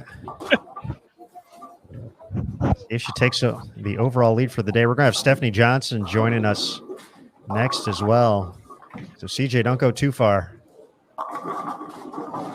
And the 10-pin looks like it's going to give Sherry Tan the lead overall for day number 1 here at the U.S. Women's Open. Emil, let's bring in Stephanie now to the broadcast. There she is. Stephanie, can you hear us? I can hear you. Hi, Aaron. Hi, Emil. Hello. How are you doing? Hi, Chris. I'm doing great. I'm glad that's over with. And obviously with more fun, looking forward to tomorrow with the 40-foot pattern, but probably pretty important to get off to a good start. You were able to do that. Look pretty comfortable out here. Talk a little bit about just kind of how you progressed through the 8 games here in round 1. Yeah, so my game plan going into today, knowing of course that it's a shorter pattern, was just to play to the right. Generally, that's how I've always played them. It's a matter of just cycling through bowling balls in different covers.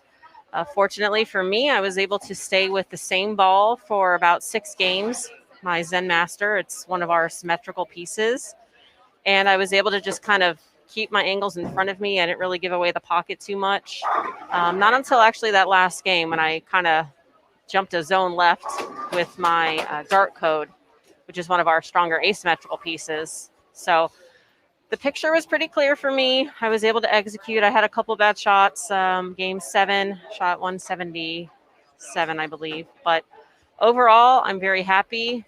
It's not a sprint, it's a marathon, as they say.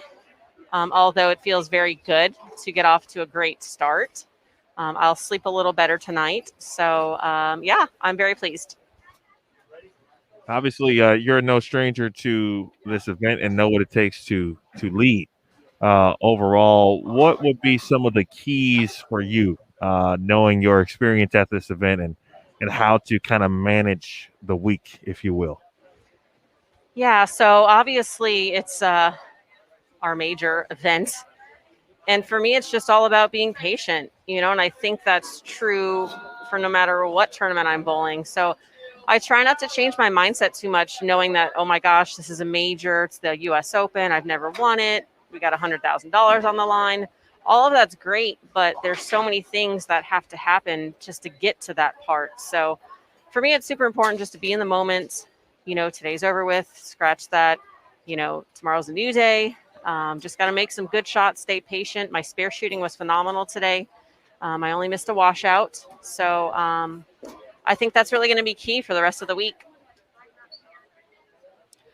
Stephanie, obviously tomorrow is going to be a fun one for everybody with the flat condition coming out. Tell us just a little bit. It's something, the players kind of expect now with the U.S. Open or U.S. Open type environment. What's ladies and gentlemen, that concludes round 1 of the U.S. Women's Open. There we go, Tennille. Add up You're those done. score sheets. You're done. But just talk about the mindset heading into that, knowing that it's going to be a lower scoring pace. You talked about how great your spare shooting was today and how important that's going to be going into tomorrow as well. Just how do you mentally get ready for 8 grueling games like that? This squad will return to the lanes tomorrow I'm being told to hang on for a second. Athletes range will open at 10 a.m.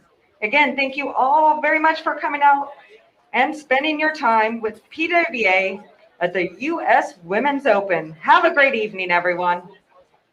So, yeah, tomorrow's going to be one of those grinding type of days where you just want to kind of control the pocket, leave makeable spares, and, of course, make them.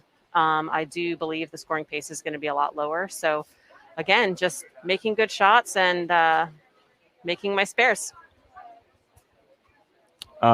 Before we let you go, CJ did put the kids to bed. He also gave them a bath. So I just wanted to alert you that everything is being done at home. He took care of business. He does an amazing job. I don't have to worry about that when I'm here. It's pretty awesome. Great bowling, Steph. We'll let you go. Good luck, obviously, tomorrow, and we'll see you then. Sounds great. Good night, everybody. Thanks, Steph. Thanks, Steph. All right, there we have it. Stephanie Johnson joining us here on bowltv.com as we wrap up round number 1 of competition here at the U.S. Women's Open, the second major of the 2021 PWBA Tour season. $100,000 to the champion coming up in just a couple of days on CBS Sports Network on TV as well. There's Stephanie right there again. Jason Thomas making an appearance. But Emil, day one in the books. Some final thoughts before we wrap up today. No, I do have the overall standings in my Oh. and just to confirm what we knew, Sherry Tan is your round one, overall leader at plus 166. Daria did finish second at plus 163. Stephanie is third at plus 151. Shayna Ung was fourth at plus 148. Erin McCarthy fifth at plus 132. I'll just read the top 10. Shannon Blahowski is sixth at plus 122. Liz Colkin is seventh at plus 102. Sydney Brumman eighth at plus 100. Taylor Boltice is ninth at plus 90. Actually, she is tied with Diana Zavjalova for ninth at plus 90. And finally, 24th is Clara Guerrero at plus 7 after one squad of play. So there we go. There it is. My final thoughts will be, Aaron, we saw some good bowling today. I don't know if we both either had expectations on numbers. We kind of talked a little bit about that after the first squad this morning. But I think plus 166 obviously is a good number. Daria had a great chance to take the lead. She was unable to, but it doesn't diminish, obviously, the nice block that she put together. And ultimately, it's all about making the top 24. And a lot of those players, of course, at the top have put themselves in good positions in nice early starts. And that doesn't necessarily mean those who aren't in the top 24 don't have a chance, because they all do. Especially with tomorrow, if someone can figure out a way to get more doubles in one game than others, they're probably going to lead, and that's going to go a long way if that can happen. So we've got a long way to go, but I think a very nice start to the U.S. Women's Open and the historic, certainly, of what's going to happen this week. I think that's looking at the scoring pace today, probably a little bit lower than we originally thought going in, but that is a lot of good news for a majority of the field players who are a little bit farther back, looking to make a run. Obviously, we know how tough tomorrow is going to be, and folks aren't going to be going 100 over or 150 over more than likely, but there will be opportunities to no one really ran away from it today. So that's good for the folks who didn't necessarily have the best day overall. They get to come back tomorrow, try to find a way to grind out some decent scores. And, as you said, if you find a way to go even or go plus even just a little bit, you're gaining on the field. As Stephanie said, it's great to have a good first day. Got to reset, though, get ready for the next one, move on, get ready to go. So look forward to seeing that tomorrow, 2 p.m. Eastern time. 11 a.m. local time out there in Roner Park to get underway with round 2. B squad's going to hit the lanes first, so we saw them finish up tonight. They'll be first up tomorrow, and then A squad will be at 8 p.m. Eastern time for round 2 for their journey on the 40-foot condition. But as we wrap up today, a big thanks to the staff at Double Decker Lanes, of course, Jim Decker, the proprietor and BPWA president, for everything he does at that facility for the sport and nationwide for the sport. Big thanks to Jim and his staff. Of course, the PWBA staff and USBC staff on site as well for this major event, making sure everything's good to go. Big shout out to all those folks putting in the long hours, long days. And of course, all the support here from the IBC staff, the USBC and BPWA and their board of directors for their continued support of the PWBA Tour and these short duration events. Kegel, the official lane maintenance provider for our athletes. It's the U.S. Open, folks, the U.S. Women's Open. It's here. This is going to be a monumental event in bowling history coming up this week, and these athletes are going to be a part of something special. So a big thank you to them for their commitment, their dedication to the sport, and being great ambassadors, moving the step forward and building a future for the sport. And of course, all you good folks on Bowl TV. That's right. I'm talking about you. That's right. You, not Emil, you.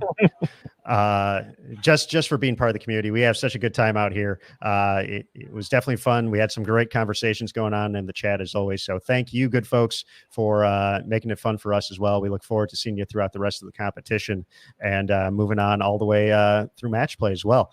So it's going to be a great couple of days coming up here on Bowl TV as well. So thank you for being part of the community. Finally, for the Bowl TV staff, Matt Cannizzaro, Jason Thomas, Curtis Von Kruger, my main man, Emil Williams Jr. I'm Aaron Smith. We're going to sign off for tonight. But once again, we'll be back here 2 p.m. Eastern time, 11 local time in Rohnert Park for round number 2 from the U.S. Women's Open. So, folks, we're going to go ahead and sign off. Thank you again for joining us here on Bowl TV. And remember, as always, on Bowl TV, bowling lives here. Have a great night, everybody.